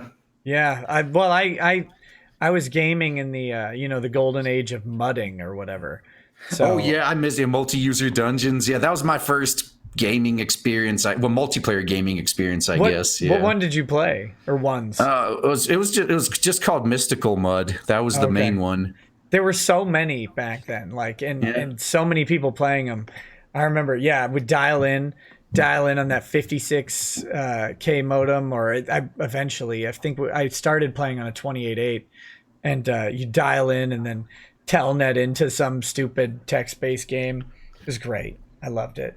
So much fun. Oh, yeah, and then I remember I remember writing scripts for it too. It was like, oh crap, I got to move 200 squares away into this other zone. So we just wrote these quick copy paste scripts, and then inevitably some fucking monster would attack me on the because usually when you moved into a room with some hostile mob in it, there was a little bit of time before it registered you were there. But not always. Sometimes, I mean, maybe right as you enter, they were doing their check and say, "Oh, hey, damn it!" It was all getting that what was 6.5 second tick timer down. But you had to. I played this one game where you could go in and you could. It had an aggressive flag that you could set on yourself where you would automatically attack aggressive monsters. Yeah. And players. Yeah. So you could set it up for that. So you could enter the room, flee out before they would get a chance to swing back. And so there was you'd stack up on your vigor stat and you just spam going in and fleeing out, and then they had to add timers to those because we were killing stuff without ever having to fight it. Oh man, in Mystical, the GMs took over some of the enemies sometimes just to fuck with us. That was pretty fun. Oh no, MWV Dragon points out too, playing multiplayer via email. Yeah, remember playing turn-based strategy games like Civilization at the email play by email mode? Yeah. You take your turn and email the save file to the next guy. My God, what a disaster! No, I never did that. I would have Minecrafted myself before Minecraft existed. Took 8 days. Yeah, that's exactly right. We didn't do it that much either. Although I remember it was Advance Wars, obviously on the Game Boy Advance. That one, we just passed it, the console back and forth at least. It was kind of the same concept, but way quicker than email. Although we did have to physically be, next to each other. Okay, let's get back to this Project Melody because I have some more philosophical questions about it. So what do you think about the concept of female obsolescence? You said that a while back that some people categorize you as MGTOW because you just kind of decided that dating wasn't really for you, which you seem to be fine with.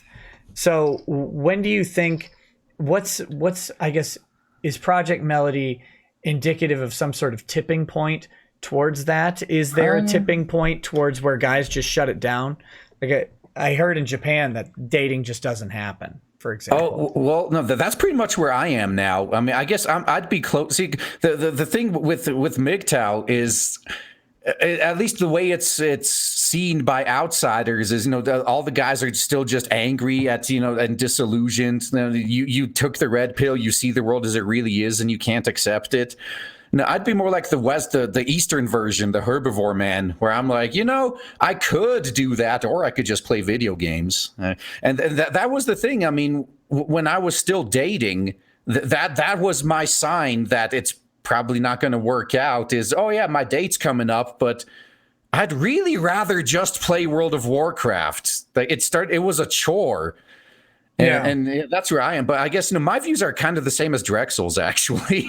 So now you kind of know where I stand. But no, I don't think Project Melody is a tipping point. I mean, we already have VR. We got those AI bots that can replicate. If you need someone to talk to, I guess you got that. We got sex dolls.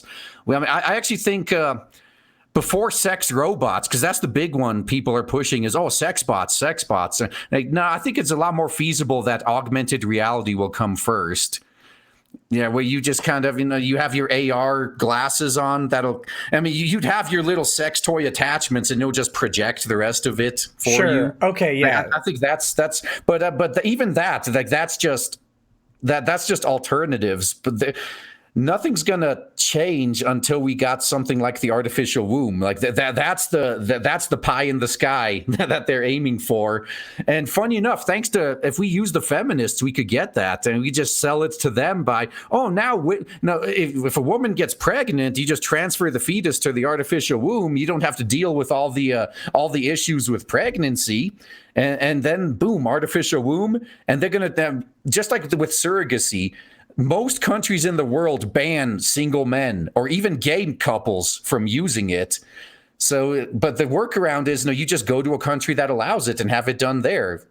Wait, countries ban single men from using surrogate mothers? Yeah. That's fantastic. Yeah, but I mean, it's totally not sexist. Yeah, I know. But it's easy to get around. You just go to a country that allows it, and then you have the kid there, and then what are they going to do? Refuse letting your kid in the country with you? Like, no, I mean, after the kid's born. Yeah, I mean, it's the same thing with sex. Actually, sex dolls and sex robots. Now, here in the West, they're putting all sorts of restrictions on them. Yeah, they're saying that, they have to have like a consent module and all that shit, and they have to look like third wave feminists. And meanwhile, Japan and China and Korea are like, you want the hot women that do whatever you want? Come by. Yeah, so they're dominating that industry right now. And it's going to be the same thing with their artificial womb. If they try to limit men's access to it, some country there's going to be at least one country in the world that's going to allow it just because they smell the money. Like, they see the demand, like, okay, we're going to be the supply. And that's going to be the tipping point. That's going to be it right there. Sure. Is when guys and then there's already research into creating egg cells from skin cells. So you could even a gay male couple could have a kid that's biologically both of theirs together doing that. That's weird as hell. Yeah. So then, this, I'm not going to lie. This is just good. Society as we know it is going to be completely turned on its head when something like this happens. Like, I can't even predict what's going to happen after that. Well, yeah, because so the interesting thing about that is not, okay, so there's this tipping point where all guys just say, okay, whatever, and women lose to robots. Okay, like, I can foresee that future, sure. Oh yeah, we're already there effectively. Yeah. Right, but see, the weird question and the hard thing to predict is what the response will be, right? Because not the shrieking and the reeing and all of that stuff, but so if women, so this is going to filter into higher industrialized and higher income societies first, right? It just has to. So then will there be some reaction amongst women in lower income or less industrialized societies that'll be something that we can't even predict? That's what I want to see. I want to see what happens in the background. To be honest, no, I'm not concerned with what women will do, because I've maintained before that men are to blame for feminism and everything else that they're doing right now. Because if men showed up to the gender war, it would be over overnight. But as I mentioned an hour ago, most guys worship pussy. So they will. I don't know why women have a problem with the way things are now. Even if men are better than them at everything, it's the women that hold the men's leashes. So, I mean, I'm not really concerned with the women. It's their white knights and what their white knights are going to do that I'd be worried about. But do you think the women driving the most of the complaining are holding leashes, or are they holding tacos? I mean, that's the Maybe. I guess it depends. I mean, most guys out there, I mean, we're hardwired to protect women, even if they are lesbians. I don't know. Yeah. yeah. I just mean, like, you see some of the like turbo feminists or whatever, and you're like, well, it's obvious why you have troubles with male attention. You are hideous. Nothing about you is appealing. Your personality isn't even appealing to make up for the dumpster looks, right? And then of course you get they like to focus on the pretty Hollywood starlets who've been suckered in by idiocy to buy into this stuff. But I mean, the people really driving it are the people that you wouldn't want to see at the nudist colony, right? Well, yes and no. I mean, I'd say most of the people driving this are just trying to make a profit, honestly. I mean, it's a completely different topic in a way, but it's like going back to Anita Sarkeesian. I don't think Anita Sarkeesian's an idiot. I think she is like super smart. She just knows how to manipulate idiots and play the victim and get a shitload of money. And that's what it's about, money and power. Yeah. But you're talking about, problems with male attention and all that.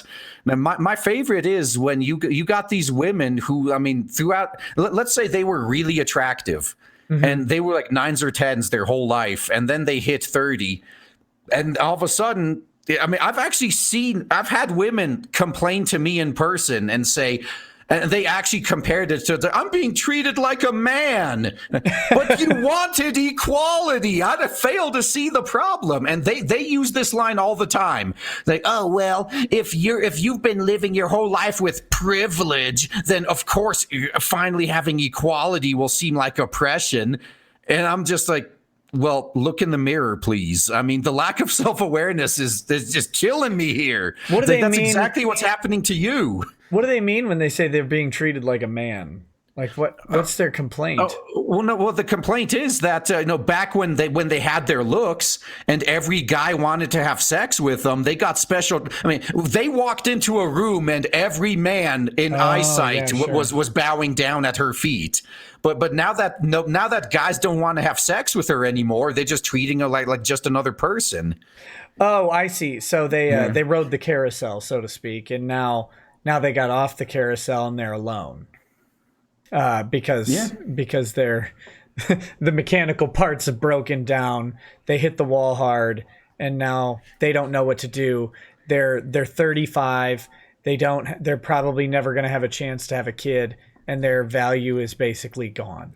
They used it up. Yeah, and the funny thing, going back to Project Melody, actually, this is what I'm saying. I don't understand why the thoughts are so mad because, and let's say if I was one of these thoughts, assuming I still had the same brain I do now anyway, like say I'm a 20-year-old cam whore, I would know, like, I have maybe 5, if I'm really lucky, 10 more years of this before I'm like unattractive by this website standards and everybody goes to these other younger, more beautiful women. So if I had something like Project Melody available to me, I'd be okay. So now once I hit the wall and my viewership starts plummeting, I could commission a 3D model to be made that like what I would look like as a cute anime girl. And as long as I still have my voice, I could capitalize on that and continue that career until I'm 60 for all I know. But right. They don't see it that way. They're just like, oh, it's taking viewers away from us. Like, just adapt. Do you think Project Melody's a dude? No, I don't think so. Unless he has a really, really good voice changer, I don't think so. Because, I mean, it is an actual woman talking to the chat in the streams. So I watched... there was a YouTube video that Project Melody put up talking about hentai, and I didn't watch more than about 10 seconds of it because I was like, okay, I realize I don't care. But it had a voice and it sounded like a computer generated voice, like one of those, like generic female computer voice. So I didn't know. Yeah. I don't know. I hope it's a guy. I really hope it's a guy. Yeah, well, to be honest, I wouldn't even care. It's like what they say. You remember when phone sex lines used to be a thing? You know, since we're boomers, we remember this stuff. I do. Yeah, and now, how do you think the women on the other end of that line looked like? I mean, you really didn't care, did you? You're using your imagination. They had hot voices. That's all that mattered. Yeah, and it's the same thing. I mean, it could be a freaking 600-pound neckbearded dude that's running the Project Melody account. But as long as I don't have to see it, I don't care. It's not like this thing exists in real life. It's all a fantasy. Right. And as long as it stays a fantasy, I really don't care who's running it personally. Well, I think ego is a big part of why the titty streamers are mad, right? Because they believe that now some girls work really hard to look the way they look, right? They go to the gym, they work out, and they do stuff. A lot of girls who are 20 don't need to go to the gym think they don't need to go to the gym as often to stay looking good. And a lot of them just genetically look okay. And combined with enough anorexia and bulimia, they stay thin for a while. And so they get this attention for their looks. And then they've got someone coming in who's encroaching on their turf, and they don't even know how they look, right? Like they can't even mean girl Project Melody because they don't even know who's behind the camera. And I think that they literally have put so much value in their genetic qualities that they're mad that someone's muscling in on that. I think that's a big problem with it. No, I agree. Although I mean, it may sound cruel, but they should get used to it because that's what hitting the wall is going to be like. It's like that all over again. And that's the tragedy for women. I mean, with men, we start out like really low value, but then we build value over time. Now, since what women are looking for in men is resources and protection, right? And what men are looking for in women is youth and beauty. So you can see one of those things goes up over time, one of those goes down.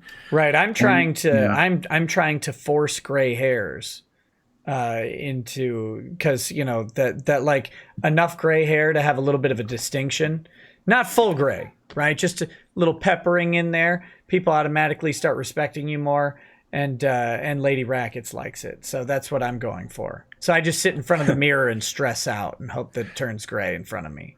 Oh man, no, I just look at what's going on in clown world, and I automatically, my blood pressure goes up a bit. But listen, that's nothing I love about being a guy. Actually, no, women can do this. I keep telling my sister because my sister, she's concerned with that. She's getting older too, getting the gray hairs, getting the thinning hair. And I was telling her, it's like, yeah, I mean, luckily I'm a guy. I just shave my head. My problem solved. I don't have to worry about the grooming or anything. Just take it all off. And then she was like, yeah, well, I'm a girl. I can't do that. And then I was, hey, wait a minute. I mean, one of the reasons I shaved my head all the time was when I did conventions. I mean, and I did cosplay. I could put the wigs on. And sure. I was like, just wear a wig. Like, seriously, just shave your head and wear a wig. I mean, even her boyfriend was like, I wouldn't care. Well, there you go. Yeah, and well, the problem with wigs for women is because they're for women and women are weird, they cost a fortune, right? Like, because women will pay for it.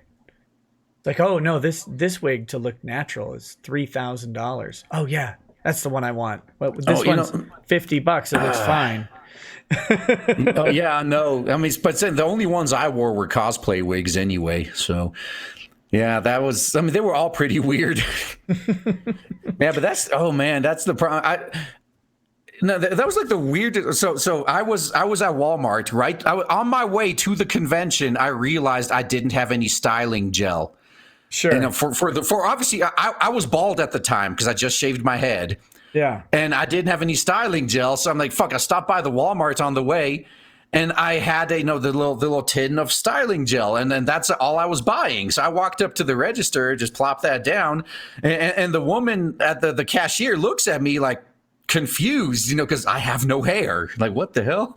And so I didn't even think about it. I was like, oh, it's not for my head. Yeah. Oh, no. Yeah. Listen, we've got some interesting stuff going on downstairs, sweetie. Don't worry about it. Just right. ring it up.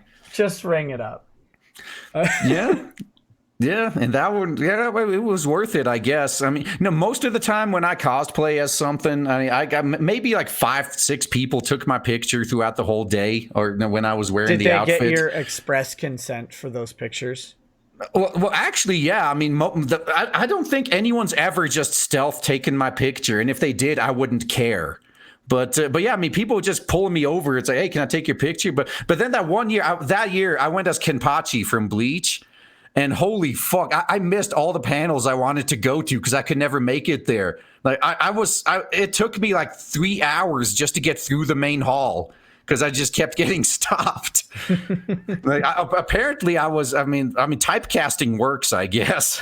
So yeah, that was fun. Oh, and then at the end of the day too, I remember it was like, was it 14 hours? I'm actually waiting for the rave to start at midnight. And I get in line and I lean against the wall and I just like you see in the movies, I'm just half dead, exhausted. I just slide down. And as soon as my ass touches the ground, this crowd walks up. Hey, can I take your picture? Sure, if you could help me get up again. Prop me up like I'm Ruth Bader Ginsburg, please. It's like, yeah, no, can I get, no, actually, no, can we do a sitting pose? Because I don't think I could get up again. Yeah. Hascrack says Melody has queues of 800 plus donations, which often adds to over $600. Cam girls calling their customers worthless aren't helping them. Who thought that thanking your audience and not calling them worthless helps? That's what a concept. Yeah. That's one thing that I've noticed is kind of prevalent in the streaming community. Streamers mocking, ridiculing, or demanding things from their audience. And I'm like, oh my God. You guys better donate or else we're going to have to shut this thing down. I was just reading an article about Wings of Redemption doing that the other day. He was playing Call of Duty and he demanded to get $10 in donations per hour from his audience, or else he was going to have to stop playing. And he shut it down. They didn't make it. Well, no, I can. This is why I say too, just have a day job. And the quartering, he's huge right now. He says the same thing. Have a day job. But these, I mean, when it comes to Wings of Redemption, like him, DSP, and God, there's one other guy I can't remember, but unfortunately they're stuck.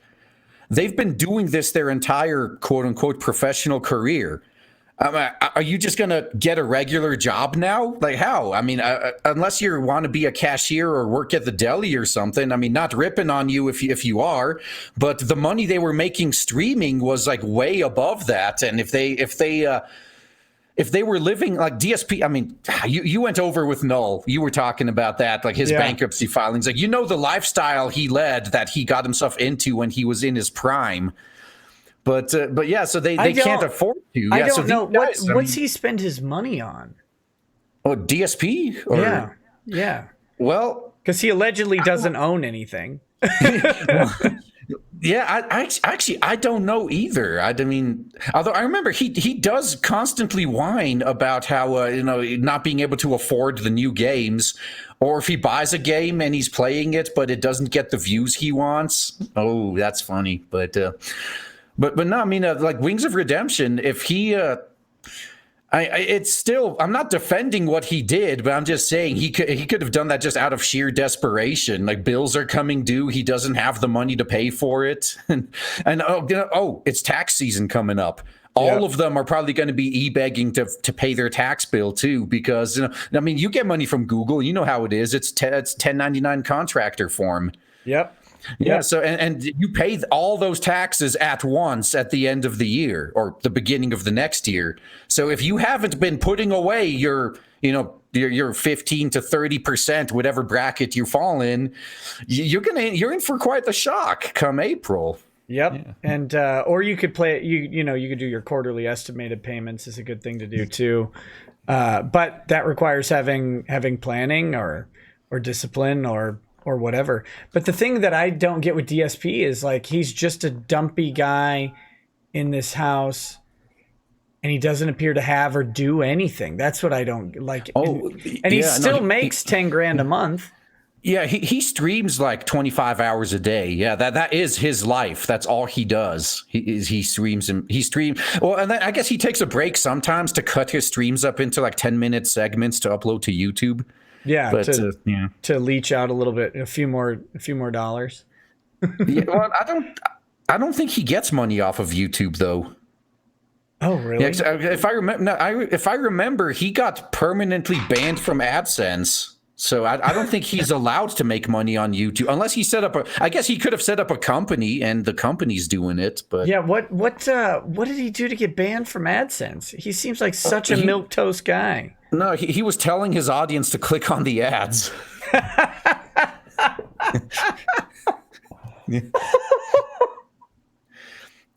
Just click on the ads. Just do it, please, for the love of God. Yeah, click on the ads. I need the money. Yeah, no, actually, BLT has a nice burn on you, man. Nick is just jealous that DSP is a better grifter than him. I am. I've got to learn his ways, his grifting ways. But didn't he grift for his tax bill that he still owes? Yeah.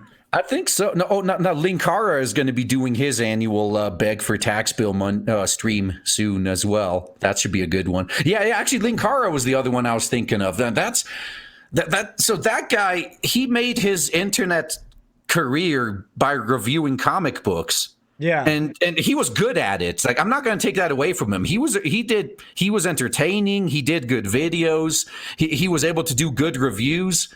But then when he made his own comic, he did all the things he was ripping the comics he was reviewing for doing. And that's just like, I seriously thought he was trolling with Lightbringer. Like, there's no way. Like, as someone who reviews comics professionally, there is no fucking way. Like, no, but no, he was dead serious. Apparently, when it's his own work, he can't spot the flaws. Yeah. Although I will say, from a writer's perspective, when working on Blade Devil, one of the things I do is, because sometimes, I just do one pass, the first pass of dialogue, for example, and then I just leave it for a few days, do something else, and then come back. Because I'm the same way. If I just wrote it, I'm not going to be able to find the problems as easily. So I just completely shut myself off of it for a few days and then come back. And then I'm like, every line, like, okay, this sucks. I could make this better. This could be better. This could. Yeah, I guess he never even did that. Really, every page he did of Lightbringer, he should have just made the page and then waited a week and then came back and looked at it. I'm sure least I hope he would have fixed things. Or you hire an editor, one of those things. But someone who's not your friend. Right. No, that's why I said hire an editor. Don't get it. You gotta have someone review it. I gave that advice to someone. They got really mad at me a long time ago. They asked me to review their book, and I said, "You need an editor," and they were pretty butthurt. Real quick though, I wanted to. You sent me something. You sent me a thing, and I want to share that with our audience.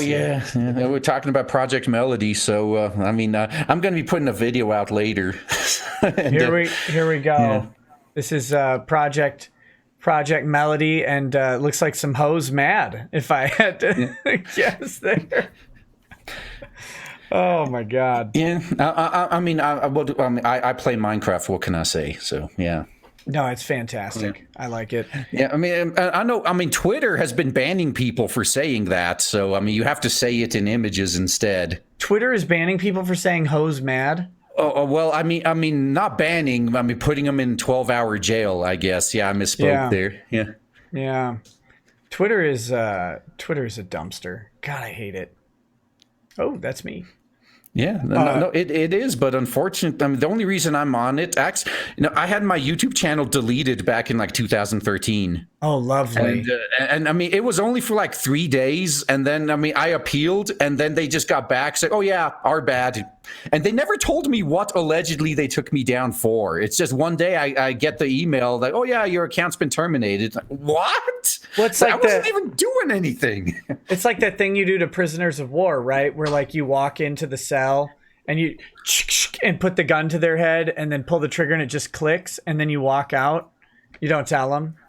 Yeah, that's exactly what Twitter did. Yeah, that's right. That's a good point. Oh, not Twitter. I mean YouTube. Yeah. No. So then I made the Twitter account, and then so I could tell the people listening to me, that all my fans, hey, if this happens again, if I'm gone, you could find me there. So it was just like my backup.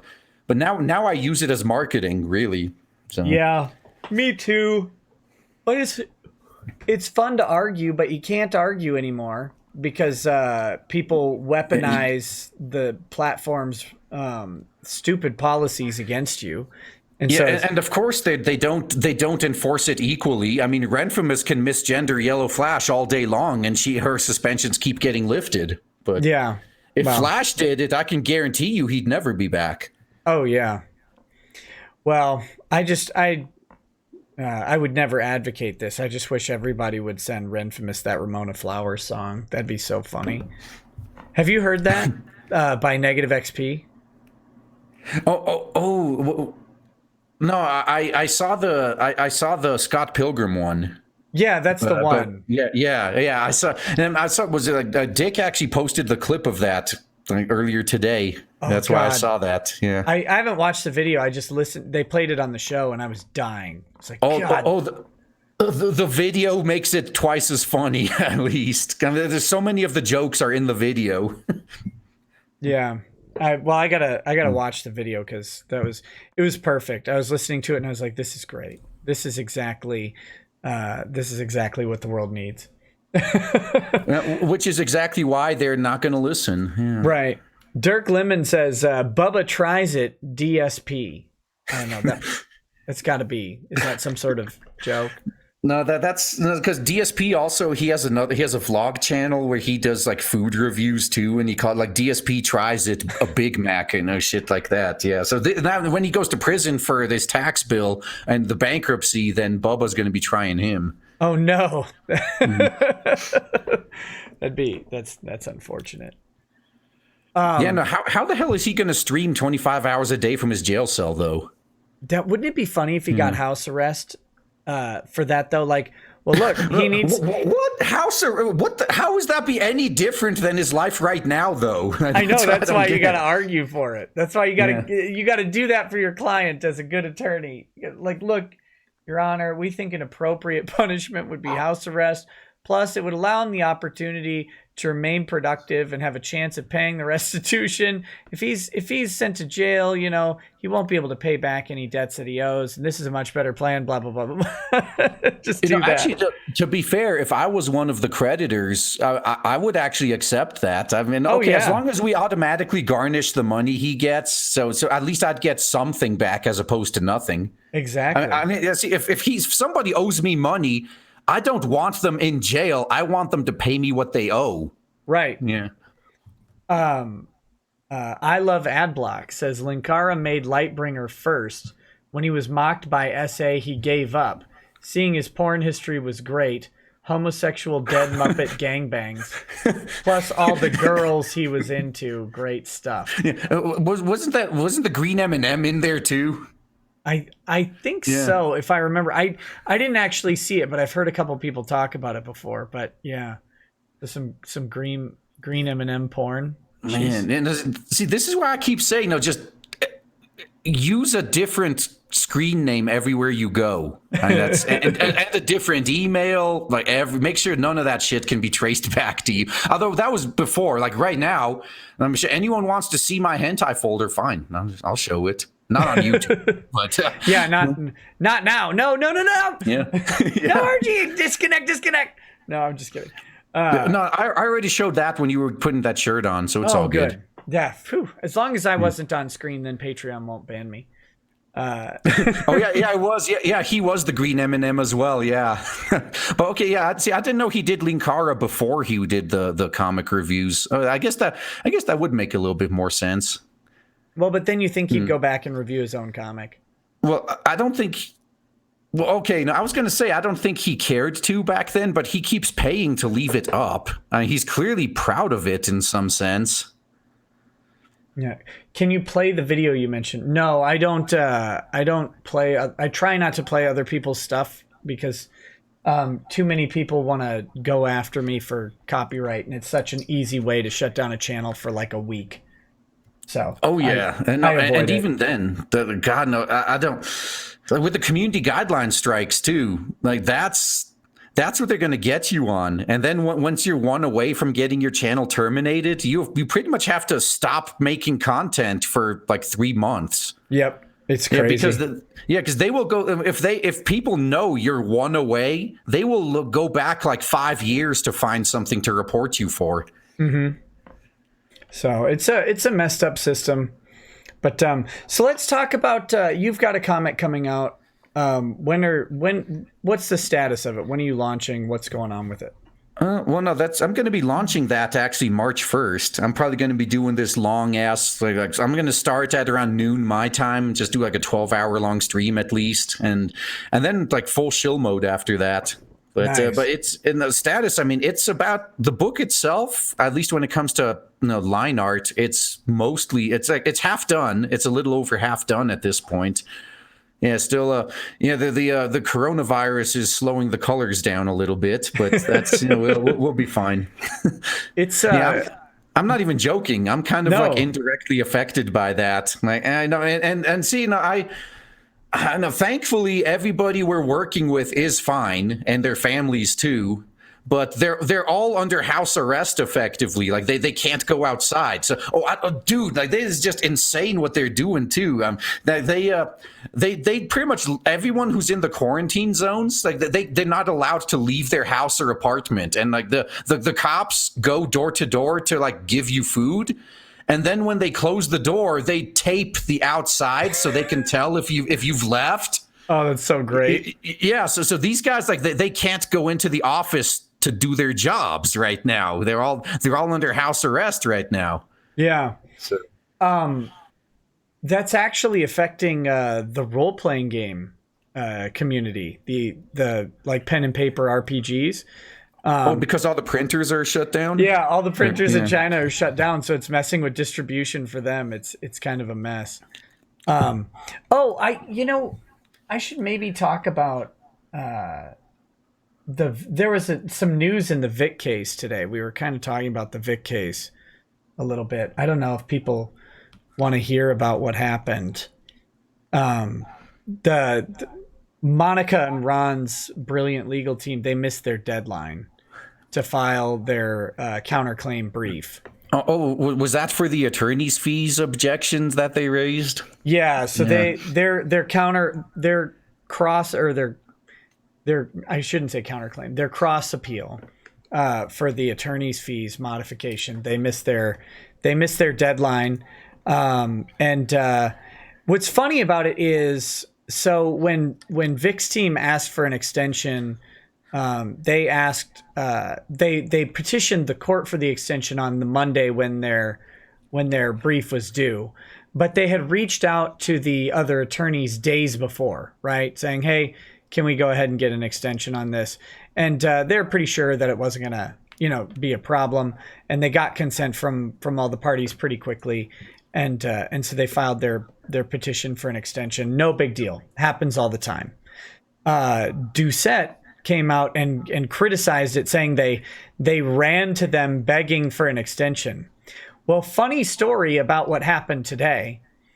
A notification went out that the deadline had been missed, and 10 minutes after that notification, roughly, they sent Vic's team an email begging them to consent to the extension.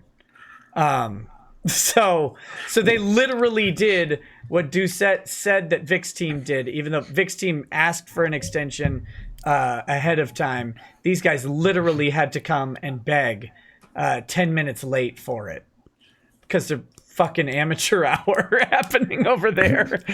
And no, the chat. I think the chat's onto something. Lawyers don't work for free. They could only afford to have the interns working, I guess.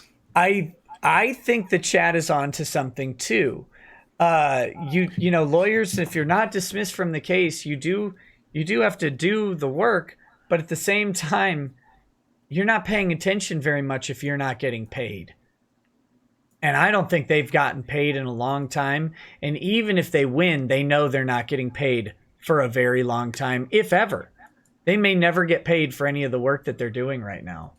But no, I've been given permission to say that, the VIX team had graciously said, they wouldn't object to the extension.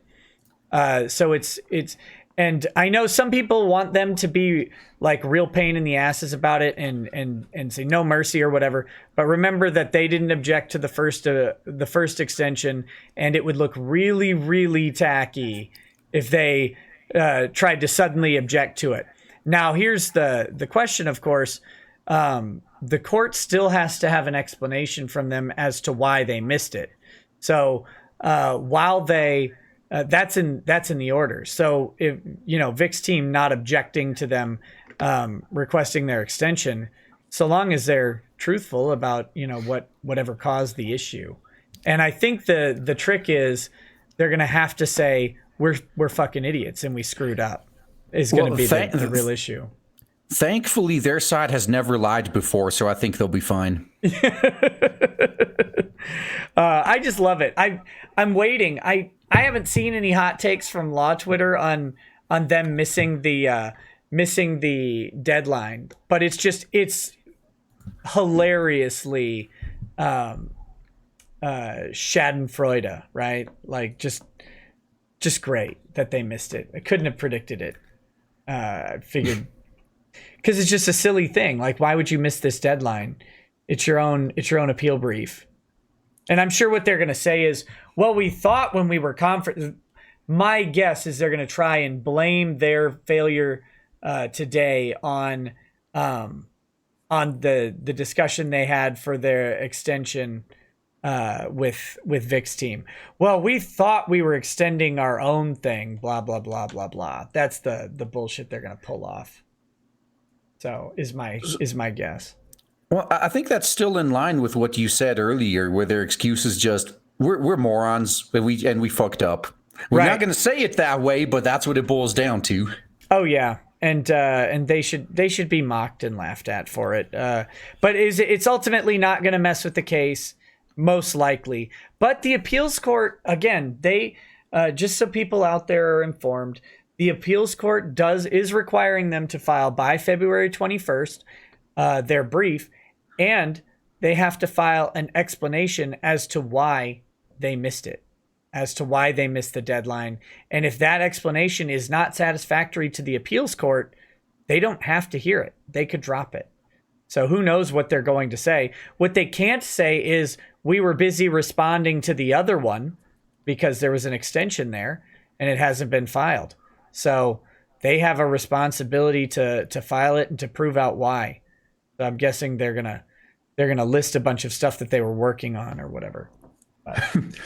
Well, maybe that's going to work in their favor in the long run because that's other stuff they're going to be able to add to the bill, right? No, I'm thinking they're going to say they were working on other cases, and missed it or something. But yeah, it's really interesting why they didn't even bother to ask for an extension beforehand. Like why? Not only so, it's one thing to say, oh, we didn't have time to get the brief done. It's another thing to say, oh, we were too stupid to remember to file for an extension. So yeah, no, I'm okay. Maybe they set their alarm to be right as it was due instead of 2 hours before. No, that's the thing. They were days late. They were days late on it. It's not like it was due. It wasn't due today. It was due like a week or two ago. Or whatever. It was due when VIX was due. So they just like completely boned it up and then forgot about it. Great job. Oh man. Well, I mean, I guess you get what you pay for. Once they realize they're not going to get that GoFundMe money, they probably realized they weren't going to get paid no matter who wins. They've really they're in a nasty spot. But they'll get paid in wink face emojis. No, actually, no. If you were on this case and you realized you're not going to get paid, like there's no way, Could you just leave? I mean, they had was the first guy they had, Casey Eric. He what happened with him? Like, he's still on. He and Andrea Perez are still in the case. Jay Sean Lemoyne is actually not part of the appeals process. I mean, he'll be a witness and a consultant. Or I shouldn't say a witness because it doesn't work that way. But I mean, he'll consult on it for sure. But he's not running the appeal, and he wouldn't be the one doing oral argument at the appeal either. But to withdraw, like as counsel, they have to actually petition the court for permission at this point to withdraw. So even if they're not getting paid, they still have a duty to do their job.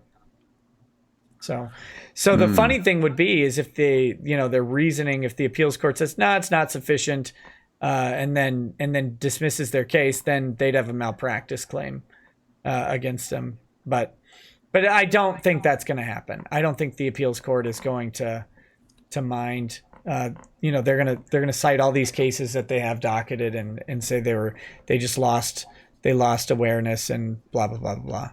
But we'll see. I mean, we'll have to wait till the 21st to actually find out. But that's just my thought.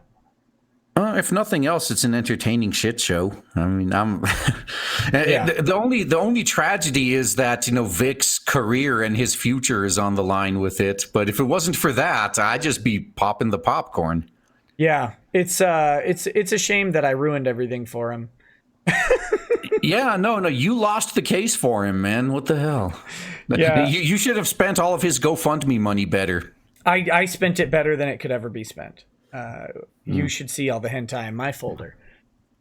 Well, you paid for it? I have a physical folder just brimming with DVDs. Okay. Now that's the one thing that that's really sad now is we get so few physical releases, because that's one of my favorite things to do is, I got my Blu-rays and DVDs and every couple of them, I just put a random hentai one in case anyone's ever going through my shelves.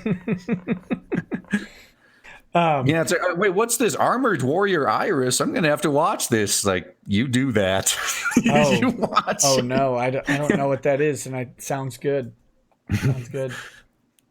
Twilight Firestar says, "Love you, Nicky boy. Sorry I'm late to the stream.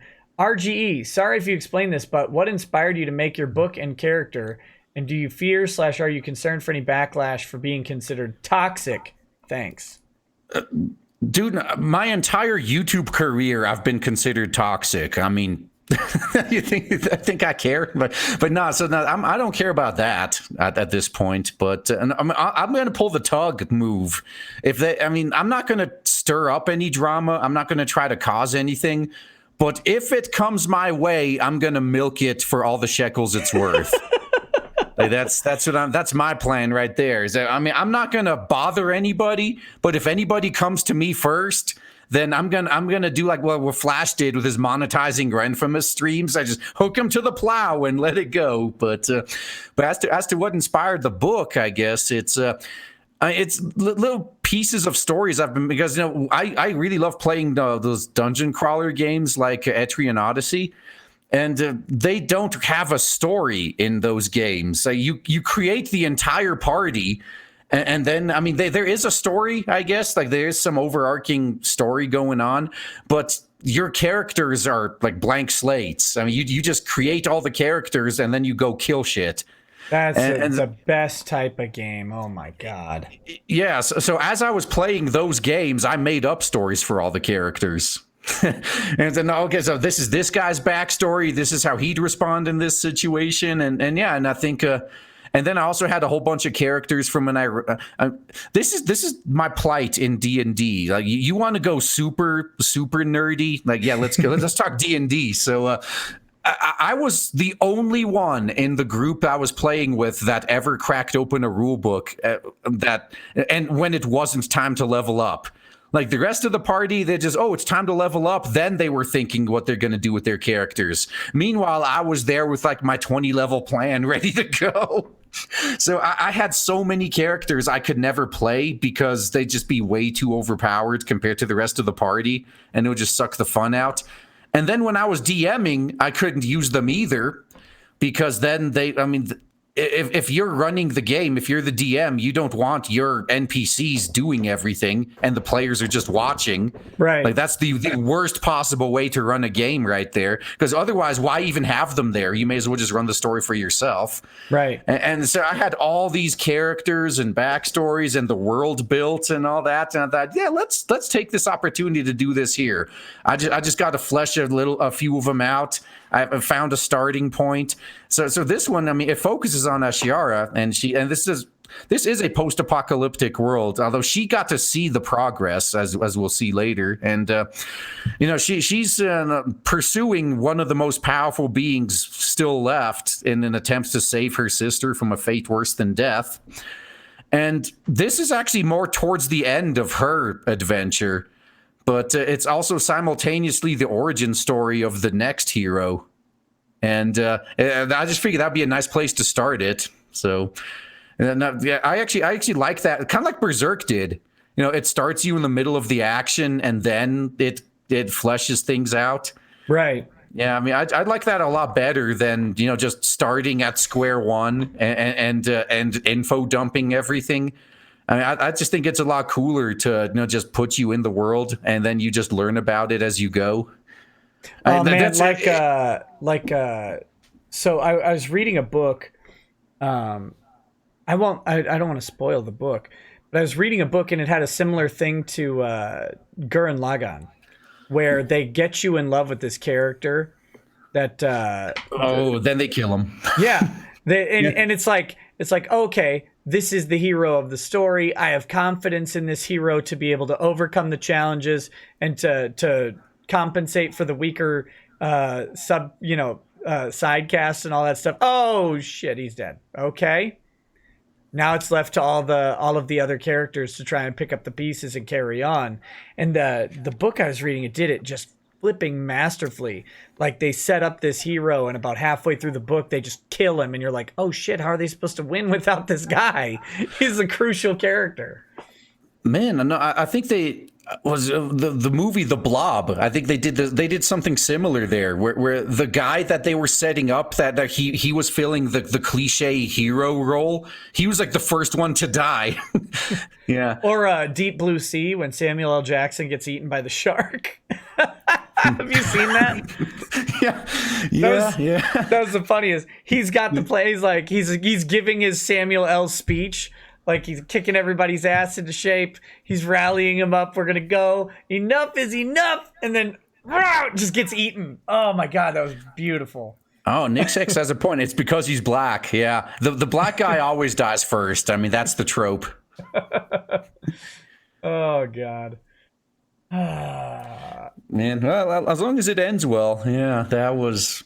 But no, I love it when they try something new like that myself. But no, the only time I got an issue is when they do something just to subvert expectations. Now, Game of Thrones Season 8 was like the prime example of that. They set Jon Snow up as the hero from the very beginning. And then at the end, it's like, yeah, actually, you're not even a sidekick. You're just here. I haven't even watched it yet. You're spoiling everything. Yeah. Well, I didn't say what happened. At least, I mean, it's just now Jon Snow got they did him dirty. Yeah, I heard they season. did. Yeah, I've heard Season 8 is just a travesty. The thing I liked about Game of Thrones the whole time is they do keep killing all of the characters that are useful and good. Like you can't have a Ned Stark in the world. That was like such a message. Can't have a Ned Stark in the world. He's too much honor. He's not good at this. He's shit. He's dead. But that was one of the things that actually I liked about Game of Thrones. Yeah, that's what I'm saying. They were actually taken out. The characters who would actually fill the traditional hero roles. Like, whoa. Now, I thought that guy would be immune at least, but I guess not. Yeah, and that goes back to what I was saying about the Magic the Gathering books, where I just love the fact that pretty much anyone can die at any moment, and that's really good for building suspense.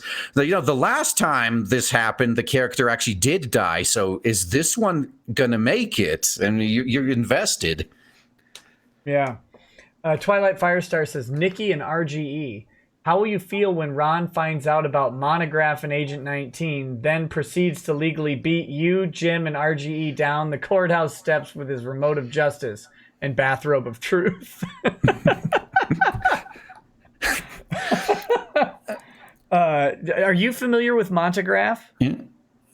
No, that doesn't ring a bell. Oh man, we shouldn't mention him. If you say his name, I won't say his name again, because if you mention him 3 times, then he tries to ruin your life. He's an internet weirdo.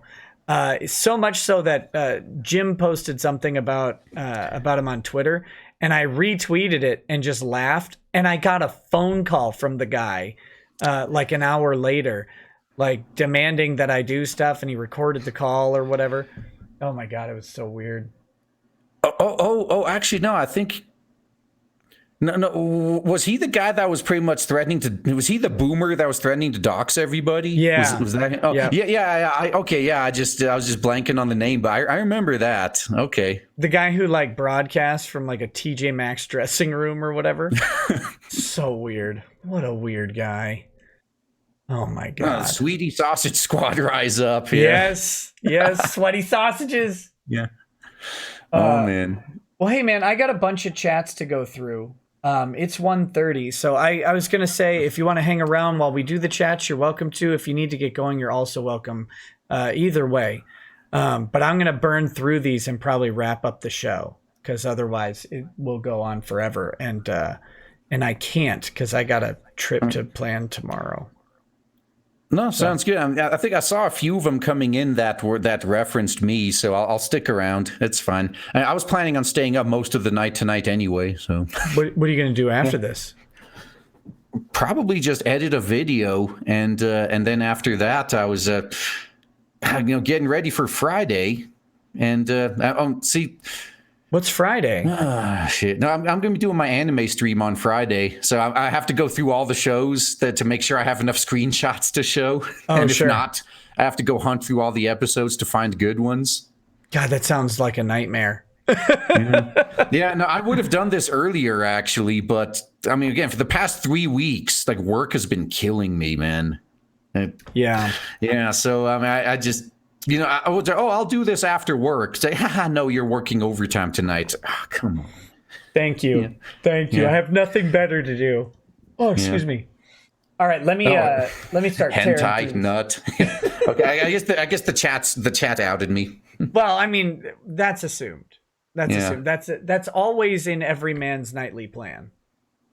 Night of Hopex says, they added some story elements in the anime version that are really charming. The human hero guy, Stunk, has a mysterious past, and the leader of the demons wants to improve relations with the other species by courting the reviewers. Worth watching. So, high praise for Interspecies Reviewers from Night of Hopex. Gun the Legend. Oh, he sent me one before he sent one to you. He says, Nick, it's because the U.S. is past its is heavy Christian religion. But I mean, so is Europe's. Right. Yeah, I mean, I would actually kind of argue that the seat of the Catholic Church would probably be more Christian than America, but they're not nearly as Puritan as we are. Both of them. There was the Roman Catholic Church, and then for a while there was another pope during a Catholic schism in France, and so both of them heavily Christian influenced. Night of Hopex says, one of the reasons censorship often wins out, besides both sides teaming up in a virtue signaling competition, is that it's naturally harder to argue why banning something causes more harm than not banning it. Human paranoia errs on the side of authority. I think I agree with that. Yeah, no, and that's also why, I mean, one of my strategies now is, because they say, it's like, it's up to you to prove it's not harmful. It's like, no, the burden of proof is on the accuser. If you're claiming something is harmful, you need to prove it before you should be allowed to ban it. And that would actually fix a lot of censorship problems, because what inevitably happens is they rethink of the chillins, like, this thing is bad for society, and then 20 years later the studies actually come out saying they were actually full of shit the whole time. Yep. And I'm just getting sick and tired of that happening. So they should have to prove with evidence that the thing they're trying to ban is actually harmful. Otherwise they need to be told to fuck off. Bad Dragonite says, does Raging Golden Eagle become Raging Bald Eagle in July? Well, no, actually, every like 2 months or so, I molt. Yeah. Oh, okay. Bad Dragon Knight says if Apple buys Sony like rumors say they may, then it'll all be too overpriced to care anyway. Oh yeah, that'd be great. I think the trick to Sony that anime companies should look at, well, that I think Sony's going to try and do this, and I think it might be bad, is I think they'll try and do exclusive anime releases for the PS5. Or at the very least, they're good. I think that because Funimation and Crunchyroll used to have an agreement with each other for streaming. I mean, notice that ever since like this season, Crunchyroll's catalog is like nothing. It's a ghost town. And that's because Funimation pulled all their stuff. And I actually think it may not be PS5 exclusive, but I do believe Sony is working on their own streaming service. Yeah, I would be surprised. I think I've been reading a lot of articles that I think are right, talking about how Microsoft won the console war by not fighting it. And they're talking about how Sony is focusing on consoles and Microsoft is, I mean, they're making the next Xbox, but the way they're marketing the next Xbox is like, if you don't have a PC, here's an alternative that's lower priced that'll just play video games pretty nicely. But really Microsoft is trying to take on this idea of cloud-based distribution of gaming. That's why they have the cross-platform between PC and Xbox. And they see their competition, as they've stated, as Google and Amazon. They don't see Sony as even competing with Microsoft in the same space anymore. So I think Sony's really going to be trying to find ways to add value to PlayStation. They're focusing heavily on exclusive releases, and I think a streaming service of anime is a way that they're going to really try and do it. Yeah, and that's the funny thing. If they really cared, they'd stop censoring. But now they chased away their primary audience. So. Yeah, it's they're going to have to do something because people are going to get tired of buying these consoles and having them immediately obsolete. I mean, we do it with the problem is we already, if you're gaming, you're probably already doing that with at least 2-3 consoles or even a computer in there as well. And people are getting tired of it, I think. But we'll see. Bad Dragonite says RGE talking about Japan's weird little things and genitalia at the same time. Obviously, anime makes people racist. That's true. Bill says, for any white guys worried out there because all these black guys in IRL porn have big peni and all these Asians in the anime world have big peni, just remember you have the biggest metaphorical genitalia. Night of Hopex says, yo, Nick, search virtual YouTuber on YouTube. 2D and 3D characters voiced by actors and actresses who stream video games, as well as pretend to live partially in our world and even perform at live concerts, is already a huge thing in Japan. Coming here soon, too. Oh, is that what VTuber stands for? Yeah, like virtual YouTuber. Yeah, I mean, I figured it was vagina tuber. I'm not even joking. No, that's on ChatterBait, but no, it's exactly what it is in ChatterBait actually, where you got the actress who, I mean, it's a team. Chat pointed out too. It's a whole team behind this. Yeah, because you got. I mean, I think it's the same person that does the voiceover and the motion capture. But yeah, I mean, you got the woman wearing a motion capture suit, and they rig it up with a 3D anime model. Oh, I have seen that on like a Beat Saber thing, right? Where because there are people who do like Beat Saber videos. Maybe the Beat Saber does this, but it like they have an animated character doing the Beat Saber thing, which is weird. I don't know how they figure that out. Yeah, well, no, it's actually two separate technologies. I mean, they got the motion capture, for the body movements, and then they got something like face rig, where they got your camera is actually like mapping your face. Sure. And as you talk, it's moving the character's lips in time with yours, basically. Okay, I see. It is pretty cool, yeah. I mean, it's and again, these e-thoughts, if they just got with the times, they could extend their careers and way past the wall, but they don't want to. Let's see. We've got Night of Hopek says, my favorite is Yuzuki Roa. She has an adorable sweet voice and a sassy sense of humor. I also really like Watame, who sings beautifully, and the deep, gravelly voiced Agne Katrina, a refined, grown lady with virgin doofus energy. Got something for everybody. Well, okay. Do a rosary after that, sir. Bad Dragonite says, all these 3D model whores putting Dollhouse Phil's girls out of business. SMH, SMH. Also, do you think Project Melody likes Olive Garden? What do you think? Would you if you're going to take Project Melody out on the town, would you take her to an Olive Garden?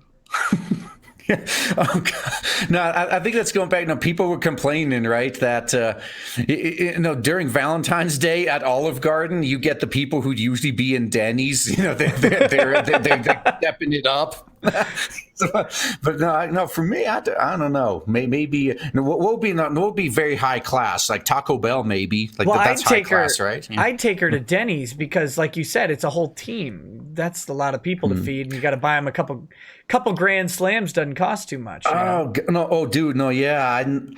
So if you ever go on a business trip and offer to pay for people's food, take note of how many people are there and what the cheapest item on the menu is. Because one of my friends, he got hit with like a $1,500 bill at the end of the night. Yeah, that'll do it. There was a whole there used to be a commercial about that, like an American Express one, like don't get turned down at the restaurant, you scrub. That was always a fun one. Let's see. Bad Dragonite says, for RGE, would you say Project Melody is just like an evolution of Zone Tan? Could be. I mean, she has a YouTube channel too. So yeah, I have no idea. Yeah, it could. Well, the difference is Zone Tan is all pre-recorded. So yeah, Project Melody, it's she does respond to chat in real time. So I think she really is there with the motion capture suit reading the stuff. Let's see. Mercenary X says, let me tell you, Nick, I remember the Lightbringer webcomic, and I found it through the big crossover war between webcomics, web forums, and a bunch of other things. If anyone wants to find it, I think the old webpage Evil Overlords United might be worth it. Okay. Fluffy Side Up says, Nick, there's a bill in the West Virginia Congress that will punish people for civil disobedience against an oil pipeline that's running through part of our state. If it passes, is there anything that can be done? I don't know. It depends on the bill and the disobedience and how they enforce it. They still can't infringe on rights. They have to do it. What's wrong with the oil pipeline, though? What's your problem? Don't you love the beautiful oil? Bad Dragonite says, I think you're right about Xbox. They've also been cooperating a lot with Nintendo, bringing properties like Cuphead and Minecraft over, letting Banjo and Smash, possibly bringing Game Pass and xCloud to Switch. It's really interesting. Hashtag Master Chief for Smash. I wanted Goku in Smash Brothers. I thought that'd be good. No, if Toei allowed it, but no, actually, I agree with you. I think Microsoft's playing the long game. They're more focusing, not necessarily just on the cloud. If you get the Games Pass, you got access to xCloud, but you can also install the games too. Yeah. So they're focusing on making a platform instead of a console. So any game you buy on the Xbox Game Pass platform that they make will be playable on all of their devices, PC, whatever consoles they put out. Yeah. I think that is. They've made Stadia obsolete, and Project xCloud made Stadia obsolete already, and now I guess they're going to do the same thing with the PS5 soon. So. And for people, and I know people are going to say, it's like, oh, but look at how horribly they lost this generation. They ain't shit. All right. Remember when it was PS2 versus Xbox, how horribly they lost then? And remember how that completely flipped on its head with the 360 and the PS3? Yeah, don't be surprised if that happens again, is all I'm saying. Yeah, we'll see. Twilight Firestar says, Nick, after your trip to Orlando and Legoland, because you have to go, we're not going to Legoland on this trip, I don't think. Thank God. Tell me the validity of Captain Blackbeard's claim to the land, and if the coup against him was justified. RGE, who's your favorite faction in Warhammer? Necrons. Oh, that's I just like their lore. Yeah, it's good. It's good. Trazen's pretty cool too. Trazen, the what the hell's his name? He's the collector. He's the guy who has like just everything. He has like space marines and stuff permanently frozen. Yeah. Yeah, that's right. No, you just, I mean, if you live that long, and you got to occupy yourself somehow. Trazen the Immortal is his name. That's what it was. Hunter says, have you ever seen Killer Bean 4K? No, never heard of it. You? Nope. Or Trazen the Infinite. Damn it. Mario Carter 13 says, men of culture living in a society. Howling Warwolf says, Rackets and RGE together, this is going to be one hell of a stream. Well, thank you. Austin Heartless says, Leighton Legal Eagle. That is just rude. That is rude. I demand an apology. Raging Golden Eagle says, Leighton Chair. At least now we know we're 3 hours behind. Yeah. Well, I did the Justice chats. So we actually, like the last one I read was 5 minutes ago over there. But now I'm back on the YouTube ones, just burning through. DForce87 says, first time super chatter. Thanks for all the entertainment. You have taught me a lot. I commend you for what you've done for Vic, and hopefully those conversations don't end. Ron, I'm a sheepdog. I am the sheepdog. Boag says, World of Moral Reversal is the best Amahara series. I have no idea what that is. What's an Amahara series? Wait, what was that question again? It says World of Moral Reversal is the best Amahara series. Oh, crap! I don't know. The name rings a bell, though. Yeah, it's too late for my boomer brain to work tonight. Yeah, I just don't know anything about that. Changus Khan says, Nikki, you're later and gayer than Ron, Monica, and Lamois being late to file their cross appeal. Thank you. Mario Carter 13 says, episode 3 was gender bender. That probably did it. Back to the interspecies. Nick's Gay Shorts. Episode 4 has vagine pressed on the glass. Peak culture. Wait, what?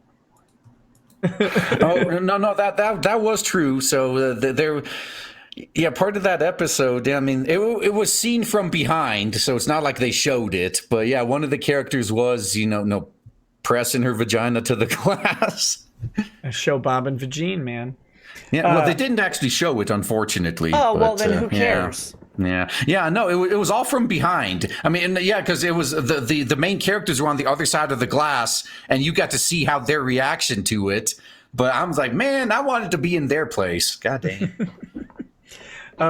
Amahara is the person who wrote Interspecies Reviewers or whatever, apparently. Oh, okay, yeah. Yeah, I'm actually going to have to get more of the manga, even though it is a lot more tame than the anime. Rando number 9 says, episode 4 of Reviewers with the Illim squirting on the glass was Kino.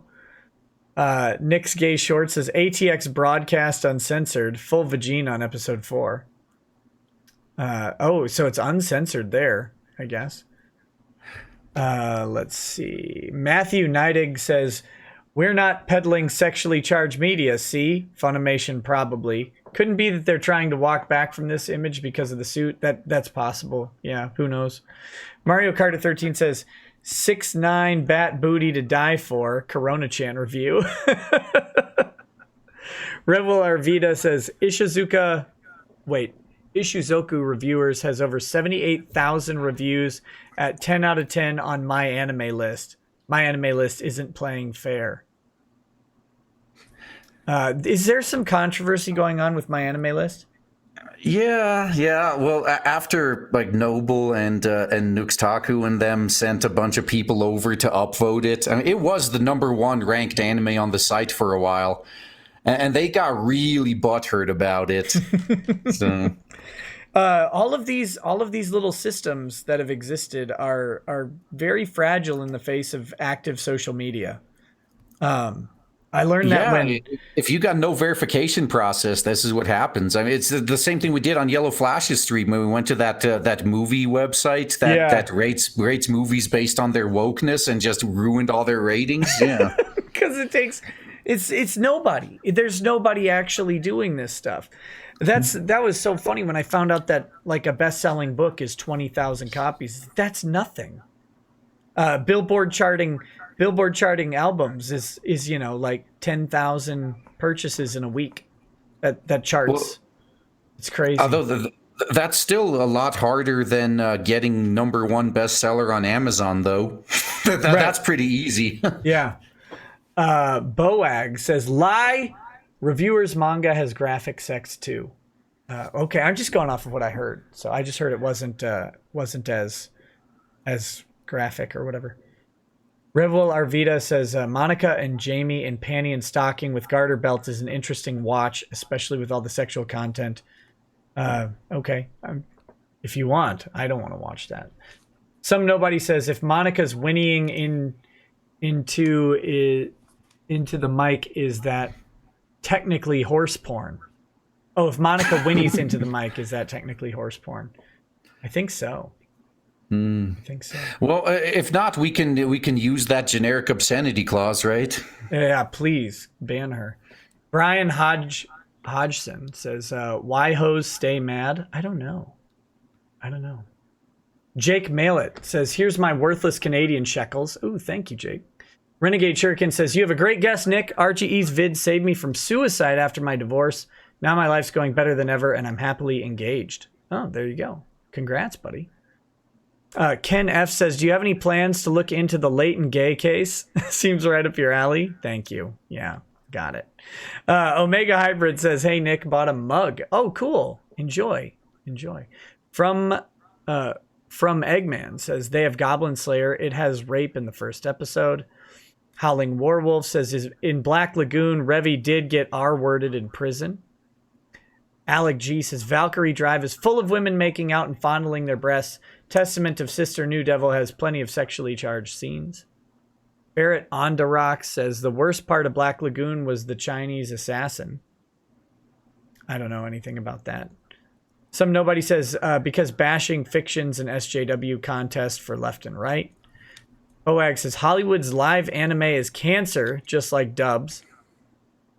AAKK says, they shriek pedo over anime and then turn around and gush over Twilight, a 400-year-old vampire chasing a high school girl. But have you considered that every time Edward looked at her, he looked like he was constipated? Did you consider that? Yeah. Maybe. Oh, and there's another one I heard a long time ago. Don't get to use this line often because nobody cares about Twilight anymore. But if you really break it down to its basic the basic concept, it's all about a young girl being forced to choose between necrophilia and bestiality. Yeah, that's Twilight right there. Yeah. Well, and then the bestial pedo spraying his musk and imprinting on a baby. That was disgusting. Yeah, no, at least in the movie, they showed him like seeing her entire life play out. So, I mean, it's not, so he actually got to see her as an adult. I think they tried to soften the blow with that. Yeah, but that was just. And yes, before chat starts ripping on me, I saw all of the Twilight movies. Me too. I did too. My wife and I binge watched them mainly because they did the trailers for some of them really well. And it was like, oh, okay, maybe this isn't. Nope, they're not any good. They're all garbage, all trash. Don't. Yeah, although I will still defend the first movie, though, because I remember people were saying, it's like, oh, but the Bella's actress was so, like, wooden. There was no personality there and just blah, blah, blah, just complaining about that. And I was the only one, like, yeah, I mean, she was the audience insert character. She's exactly as she's supposed to be. I don't get the point. The whole point of that character was so the girls reading the book and the 60-year-old women could insert themselves into her right. shoes. Yeah, she's the Luke, right? Yeah. But the problem is, so that to me that means that the problem with Edward's just absolutely shit acting made it worse, right? Because he's supposed to be a fleshed out character, and he couldn't muster any level of acting. God, it was so bad. Well, I think in the first movie, I think they didn't give a shit. Yeah. in my opinion. I mean, they didn't, for all they knew, this was just going to be another low budget, like fire and forget movie. I mean, they took it a lot more seriously in the next like 4. So Yeah. Well, I thought they were all trash. Some nobody says things that everyone likes don't require defense. That's true. yeah, and then meanwhile, I mean, here we are stuck. Like, no, if you like say free speech is dead in Europe because they cucked out and they refused to defend speech they found disgusting and disagreed with. Yeah, and now they're losing all of it. And it's going to be the same thing with fiction. If you start regulating what you can do in fiction, that line is going to keep moving. And eventually it's going to be at what you like. And you're going to be about ready to lose it and wonder, where's everyone to stand up for me? Like, you abandoned them all. Yeah, someone said Nick is Team Edward. No, I'm Team D from Vampire Hunter D. Now that's a good one there, yeah. He would come in and put that shit to rest real quick. That's what he'd kill all of them. Now I'd say just giant meteor, man. Giant meteor, or Cthulhu would come in and fix that whole universe up. True. Let's see. He followed up with censorship is just as bad in Europe now. RGE. I think that's when I was talking about with sexual content. Right. Yeah. When I was living in Germany, like that was like in the late 90s, early 2000s. So like back then you could still see titties and like in the commercials at 5 o'clock. But right. I guess now I know now Europe is well on its way to becoming a caliphate. So, I mean, things are going to change. Yeah, soon we'll have burqa vision, where you'll put on your augmented reality glasses and everybody not in a burqa gets put in one. That's right. No one important says, I'm happy we didn't have to go through the Drexel plan of dating traps to get to this point. I'll take trans women in sports and 2.5D waifus route. Well, we'll see. You know, don't give up on dating traps. It's still on the table. Timothy Reaper says people are sick of soulless cash grabs full of propaganda disguised as entertainment. IR doesn't pretend to be anything other than a raunchy comedy. And that's exactly what it is. Yeah. That's what it should be. Yeah. No, they focus primarily. That's why all entertainment, like movies, anime, manga, Japan is dominating the West in every way because they're still focused on giving people what they want. Meanwhile, here in the West, they tell you what you want. Yeah, that's been such a weird disconnect. And it's going to, I mean, it's good for guys like us, right? Creating content that we find an audience, they like the content we create, and we create that content. We don't have to try and tell them what they need to consume. And that's what we do. As long as Hollywood keeps fucking around, we all have a shot in this stupid world. Yeah, no, and I've mentioned that before, that I'm a lot less mad now than I used to be, because I used to just see the things I love getting destroyed and I got mad. But now when I see it, I'm okay. I've already made the transition from consumer to creator. So please fuck up more. I'll be here to take all the customers you're screwing over. Like, exactly. Keep going. Be my guest. No one important says the U.S. goes PC for the weirdest things. Remember when they tried to get Power Rangers, Teenage Mutant Ninja Turtles, and Mortal Kombat for their violence? Well, yeah, I remember the Power Rangers one because that was when those like 13-year-old kids beat a 9-year-old kid to death and said it was because they saw it on Power Rangers or whatever. That was good. Good times. Yeah, and I'm surprised people keep falling for that shit. I mean, it's just like the Salem witch trials. So, I was possessed by the devil. That's why I did it. Yeah, it wasn't me. It was Zordon or whatever. Yeah, the devil made me falsely accuse all those people and have them executed. You shouldn't hold me accountable. Rebel Arvita says the landlord from The Devil is a part-timer. I don't know what that is. Oh, that was a funny one. Now that one, that's another anime. If you want just a pure comedy, like that was. So the basic story there is, you got a demon lord and a hero in some fantasy universe. They actually, it's a reverse isekai anime where usually, you got like average Joe from our world gets transported to a fantasy world. Right. But here it's, it's the people from that world got transported to the mundane world. So here you got the freaking demon lord is now like working at Burger King. It's kind of like Last Action Hero. Yeah, it was pretty funny. I mean, I really loved that one. I'm still butthurt that there's no season 2 in sight. Yeah. Let's see. Bad Dragonite says, so what you're saying is most nude beaches, are lucky to add up to a 9 amongst the entire population there. Yes. Yeah, exactly. Well, that was in Eurotrip, right? The movie National Lampoon's Eurotrip. Oh, I love that movie, man. Now, the best part was the sex club scene. I still maintain when he's fumbling for the safe word. Yeah, Are you sure? Yeah. That was good, but I really liked. Man, Scotty Doesn't Know just gets stuck in my head the whole time. God, that was funny. No One Important says High School DxD and Shimonetta had quite a bit of awakening. Wait, Funimation dubbed this, and who voiced the main characters? A redhead and a horse. So there you go. Rogue says, if it exists, there is Tauhu porn of it. No One Important says, and by awakening, I mean lewd. Scarvy the Strange says, I theorize that slasher films were meant to get people laid and drive in theaters. Horror scenes get the girl to grip her boyfriend harder, and sex scenes meant to get the guy harder. Yeah. That's what movies should be, right? Bringing people closer together. Mission accomplished. Right. Some Nobody says that's called a walkabout, not just an Amish thing. Oh, yeah, that's when I said the Amish let their kids out for 6 months or whatever. Guns Down and Hail says the only news guy I like is Tucker Carlson. I love Tucker's I'm listening to you, but I think you're retarded face. Guys. No, yeah, that is absolutely perfect. And I will say, I'm going to start using my camera here soon. But the problem is, I've gotten used to not having the camera for so long. and especially, in calls at work.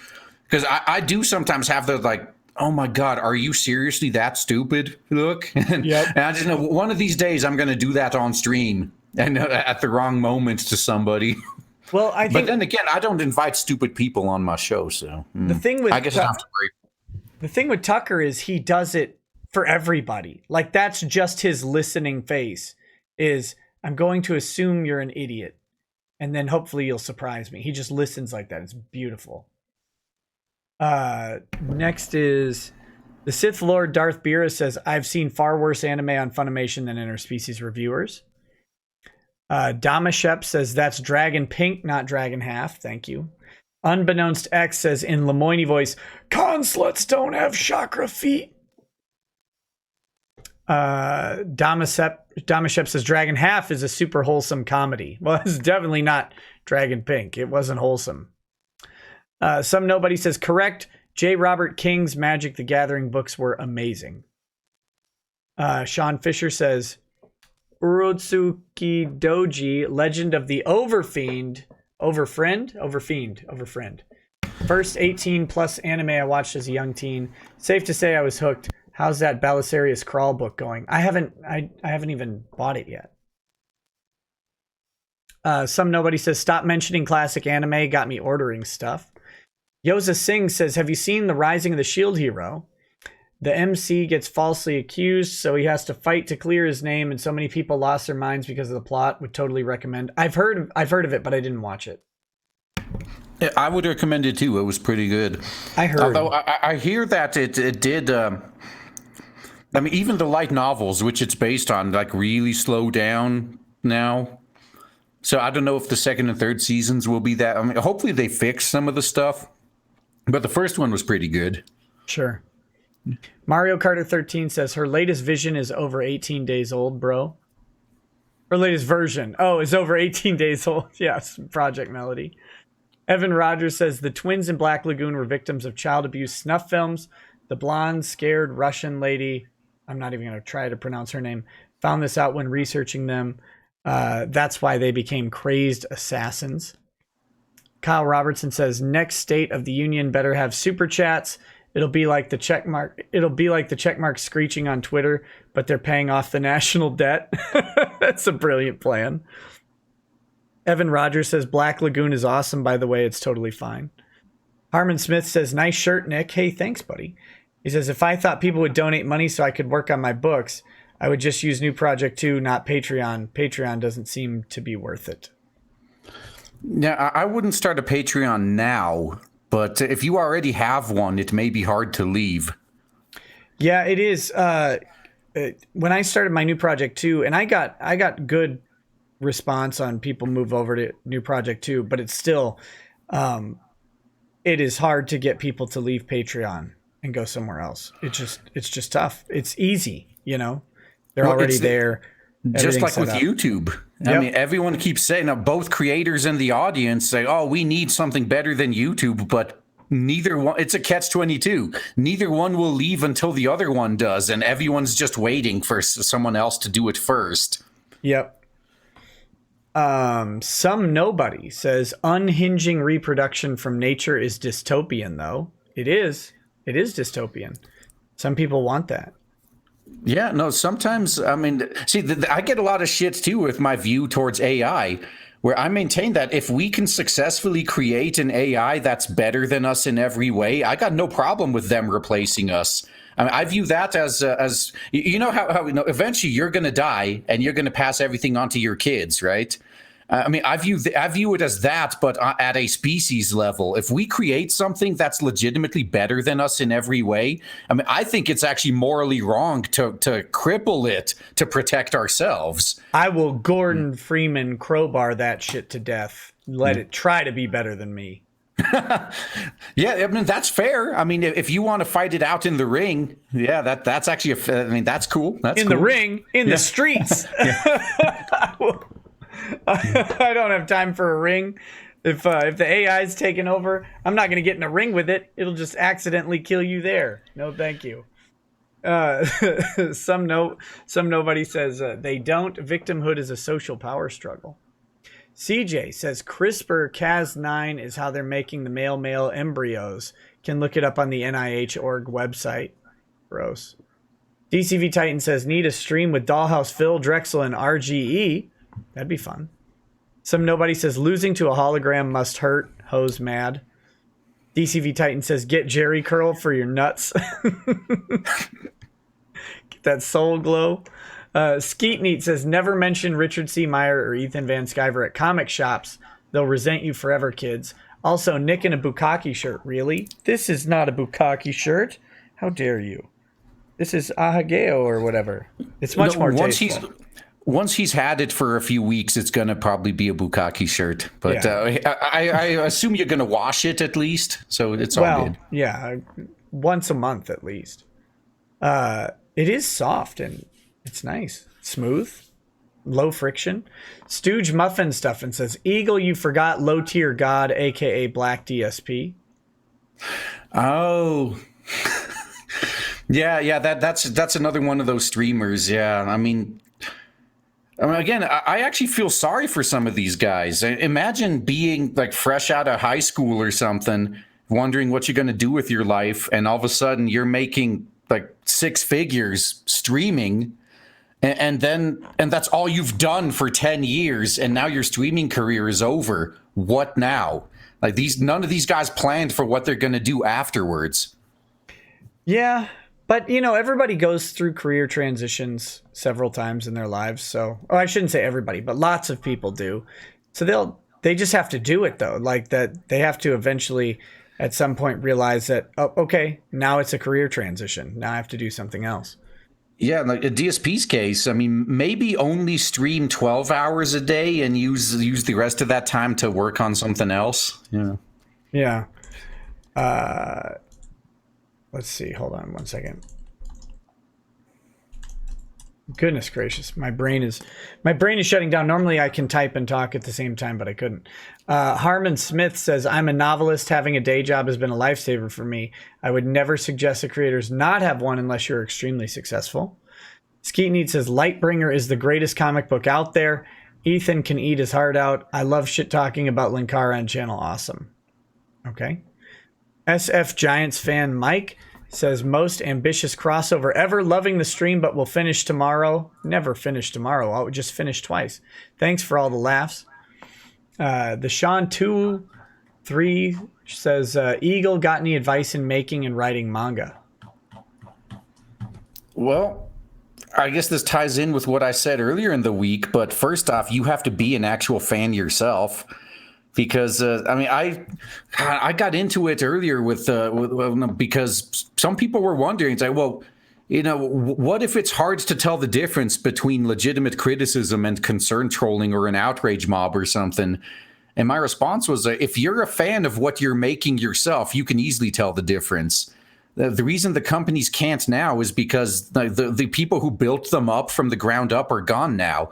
It's now they have bean counters put in charge by the shareholders that are running the show. They don't know they don't know shit about video games, comics, like whatever. So all they see an outrage mob and they make their decisions based on that. So first step is you actually have to like it yourself. And the second is, man, just maybe actually research good story structure, things like that. You may not need to. I mean, if you have enough experience, you could probably pull together a good story. But I mean, when it finally comes time, and it was like this with Blade Devil, when I went through multiple editing passes just myself before even showing anybody else. And if you're reading your own work and you're not excited, you fucked up and you need to do it again. Like it really is kind of that simple. I mean, I ran into this issue too, where Ashiara was originally she was going to be a lot more of a stoic personality, because she's been around for a long time. Like nothing phases her anymore, and right. Eventually, I mean, as the story goes on, she was going to be opening up to the other characters. But then I realized like that makes her very unlikable right now. And I had to completely change some things around. So, I mean, you may have a good idea and it may be logical, but if it's not fun and cool to read, then you need to change it. Right. Yeah, I mean, the best way to advice in making and writing manga, first step is do it. Like if you're going to do it. Don't talk about doing it. Don't sit around thinking about doing it. Do it, fail, do it more, fail more, and then succeed, right? But the second thing is, if you're going to do it well, story structure. It's always back to story. You can hire the best artist in the world, but if the story sucks, you're not gonna have a second book. It's that simple. Make the story good, and it's hard to make a good story. It's easy to talk about bad stories, but it's hard to make a good one. Blue Satoshi says Linkara's a nasty cock slut. His words. Okay. That's true. He did say so. Oh, gross. Yeah. Nobody says Disbar Lemoyne. He's screwing his clients. The Sith Lord Darth Beerus says, so what are your guys' opinions on My Anime List battle with YouTubers Nux and Noble? Well, I don't know anything about it other than what you had said. But so they sent people over to skew the results, you're saying? Well, Nux and Noble did, because they wanted to get Interspecies Reviewers up to #1. Yeah. And so My Anime List response is they're doing the anime version of Rotten Tomatoes now, where they're just, they're throwing out votes, basically. Sure. And I think that ended up with the anime having a lower rating than it did before that happened. Yeah, and then I think Hirohei got himself involved in that too, actually. I mean, I know you've had him on a few times. If you bring him on again, I mean, yeah. I've only been watching. I mean, he would actually know what's going on, probably. Well, whatever it is, I think it's great. Yeah, it's good entertainment. Howling Warwolf says, I'll be honest, the most anyone will find in my folder is official Senran Kagura art. Okay. I've seen that name, Senran Kagura. I'm probably pronouncing it wrong. No, Senran Kagura used to be a pretty good game series until Sony's censorship killed it. And then Marvelous. The problem is Marvelous insists on sticking with Sony. They refuse to go to PC. So okay, well, if you want to stay on the sinking ship, I mean, I'm not going to force you on the lifeboat. Yeah. Oh, it's Kagura. The person misspelled it. They put Kaguya. Talbot Link says, misspent that defense fund. Why did you need 2 sets of patio furniture, Nick? You lost the case. I need a second set of patio furniture, actually. The Fat Man 56 says, buy Blade Devil. It'll be great. No RGE. Don't trust Nick. He's a lawyer who plays Ace Attorney. Gamer cred 0, Nikki. I don't play Ace Attorney. I mean, I have on stream. It makes me sad every time I do. Romeo Garbo says, hello, Comrade Nikolai. It is I, Comrade Romeo, not a KGB agent. Have you had your vodka and raw potatoes? No, stupid capitalist. I mean boomer. Satanic Potato says, hail RGE, I'm super stoked for Blade Devil. Got some friends on board too. Everyone be sure to check out Blade Devil. Pre-launch is out now. I thought you said it launched March 15th. No, it launches March 1st, but I put the pre-launch page up, which is really just a mailing list. Oh, okay. Gotcha. Yeah, that one is up, yeah. Romeo Garbo says, oh, and hello to Comrade Capitalist Bird as well. That's you. Satanic Potato says, 2 of my favorites in the same stream. Take my money. Will do. Thank you. And then he says, please do more streams together in the future. Sure. Sounds good. Yash Ken says, hi, Nick. Get better at grifting. RGE got my first 2 super chats. Also, if you plan for obsolescence, you will survive. Too bad the cams can't figure it out. Well, cam girls aren't known for figuring much out. Yeah, I mean, they just take... I mean, I can respect that they're taking advantage of what they got while they have it, but the fact that they have 0 plans on what they're going to do once they hit the wall, that's... I mean, it makes me lose all sympathy for them, honestly. Like, they should know that this... look at your mom. It's not going to last forever, okay? Like, you got to have a plan for what you're going to do after you can't go through life on just your looks anymore. Well, I mean, the funny thing is, it's like, what did they do? They realized that men like to see them naked. Oh my God, what a revelation. They're just regular scholars, aren't they? Jesus. It wasn't that hard to figure out the cam girl part. Every other part of it. That's the difficult stuff, is what happens when guys don't want to see you naked anymore. Oh, that's the devastating. I mean, well, God, even was it Jessica Valenti? Yeah, she was one of the most famous of the feminists for The Guardian, I believe. Sure. And you know, she was one of the biggest complainers about, you know, wolf whistling. And then she hit her mid-30s, and she wrote an article complaining that she feels invisible now that men stopped. Like, you just can't win. Nope. Yeah, it turns out you liked it.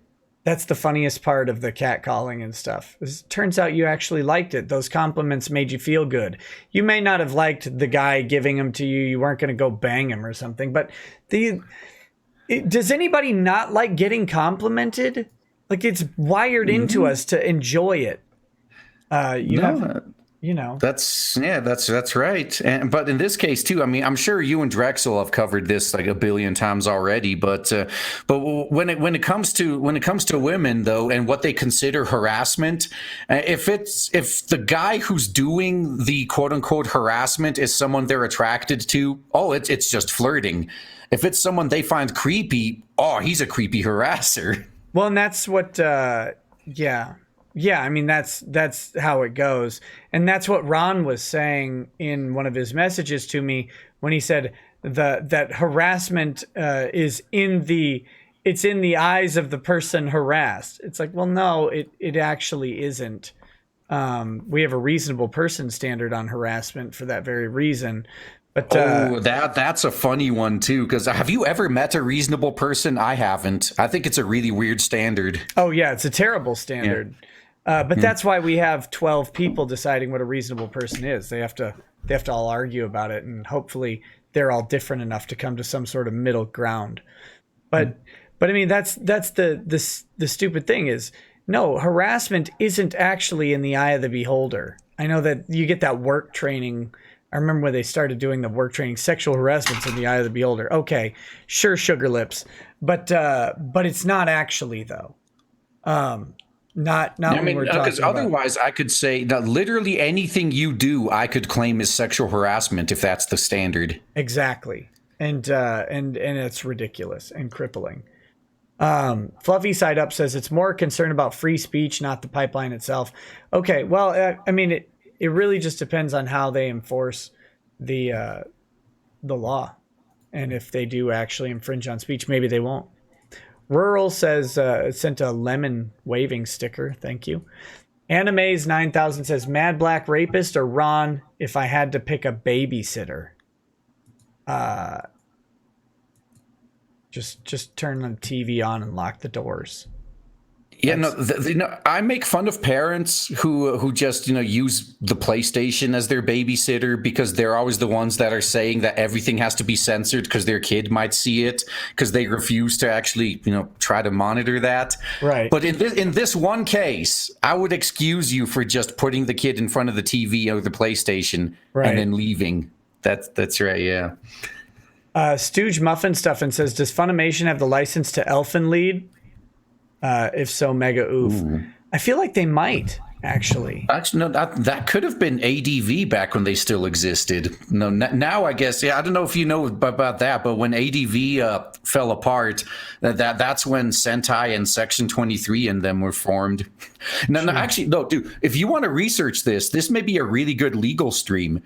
Because they had a lot of debt, including some debts to Funimation, actually. And they pulled a lot of really weird legal maneuvers by like splitting the companies up and moving the debt around that they were able to get out of paying it back. And Funimation actually sued Sentai to try to get some of it back. And I believe they lost. But that would be a really good legal topic if you want to research that. I'll see if I can find out anything. Funimation probably has a lot of really good legal topics, all by rock star attorney and porn star Evan Stone. Cargis says, dudes, now internet is for prawn and Scotty doesn't know are stuck in my head. How could you do this to me? Sorry, buddy. Nova Zero says, no, Nick, try to say that name in a Russian voice. Balalaika. Also, hi. Balalaika. Yeah, balalaika. I don't know. That's weird. Cyborg 579 says, I've told the quartering this before, but it is going to have to be the creators to move first. Viewers are mostly followers and won't move first in general. Enough creators just abandon YouTube, it will happen. The problem is I don't think you can have enough creators abandon YouTube, frankly, because YouTube is so damn convenient. And right now, YouTube is the only one that pays as well as it does. So everyone who does this for a living is stuck here. Right. Freighter J says, less talk of Linkara, more talk of Iron Liz. She's far more intelligent and interesting and nicer to talk with/about. I like Iron Liz. Iron Liz is great. Well, but that's why nobody ever talks about her, because, most of the people we talk about is when we're making fun of them or insulting them or laughing at them doing stupid shit. Yeah. I guess it's a compliment that nobody brings up Iron Liz. Yeah. Look, a reasonable person. Yeah. How are we going to milk that for shekels, right? I mean, how's Nick going to get super chats talking about Iron Liz? Yeah. We don't have anything bad to say. Exactly. How are we going to cause drama? Maybe I should talk to Iron Liz again. I should have her on the show again. Talbot Link says, Froppy is my waifu. Never heard her in English. Too real for me. Stooge Muffin Stuff and says, any thoughts on Jew Wario? Isn't that the dead pedo? Yeah. Yeah, it is, and that could have been one of the biggest nails in Channel Awesome's coffin, because then when it got out how long he's been doing it, there's still lingering questions as to how much these people knew for how long. Yeah. No, I don't have any thoughts on that other than I heard it's a dead pedo. Infernal Iris says, what's happening to these cam girls is what happened to Monica and Jamie. They hit a wall and became irrelevant while Vic aged like a fine wine. Hose mad. All right, and then there's just a couple left here. Bad Dragonite says, speaking of xCloud, I'm in the beta for it. I may be giving updates in your Discord if I'm allowed by them. Cool. Sounds good. Night of Hopex says, forgot to mention the Octopus Girl lost popularity poll in the Interspecies Reviewer manga. And the creator, Amahara, is cramming her down super hard in the anime. It's hilarious how she's everywhere all the time out of spite, lol. And then I like her. I'm okay with it. And then Bad Dragonite says, Nick, streets, AI cyber lawyers modeled after Phoenix Wright with access to newt codes. Objection. I must break you. That doesn't sound fun. Oh, and finally, Gun the Legend says, all right, well, I'm heading off for the night. See you, Nick. See you Friday, RGE. So there you go. That's the last chat I have, so we can wrap up the show. Awesome. And you can get to the hentai and nutting and then video editing. Not necessarily in that order and only one time, but yeah, I could do that. Yeah, you might have 2 videos to edit. Yeah, exactly. I mean, I'm glad you got the correct answer right off the bat. Everyone else, we've just made assumptions about me. It's really Very I don't rude. know why. Very rude. Yeah, I mean, I don't know why people get that impression. What am I doing? I don't know. Yeah. All right, guys. Well, thanks for joining us tonight. I will be on Twitch, but it'll be a little bit. I have to go take care of something, so maybe 10, 15 minutes. But RGE, thanks for joining me. Hang out for just a minute, and we'll say goodbye to them, and I'll say goodbye to you after the show, if that's cool. But I've got the link to RGE's channel in the description, so go check it out, subscribe, follow, all of that stuff. And anything you want to say to the audience as we go? Oh, hey, no, it's been fun being on someone else's stream for a change. I'm usually just on my own. So, yeah, man, hopefully I didn't scare too many people off with the hot takes. But I didn't want to be a mundane Matt, just having the mundane Matt. That's the funny thing. Remember when they did the Discord leaks of mundane Matt talking shit in his Discord? Yeah. And pretty much all of the kill streams and Medicare's audience was saying, like, I like this Matt. If he was like this in his videos. So yeah, I'm just like, if I got a hot take, I'll say it. And then whatever happens. So yeah, hopefully you guys enjoyed. Yeah. Yep. Yeah, I think so. I think they did. So, all right, guys. Well, thank you all for joining us, and we'll talk to you later. Have a good night. Peace. Peace.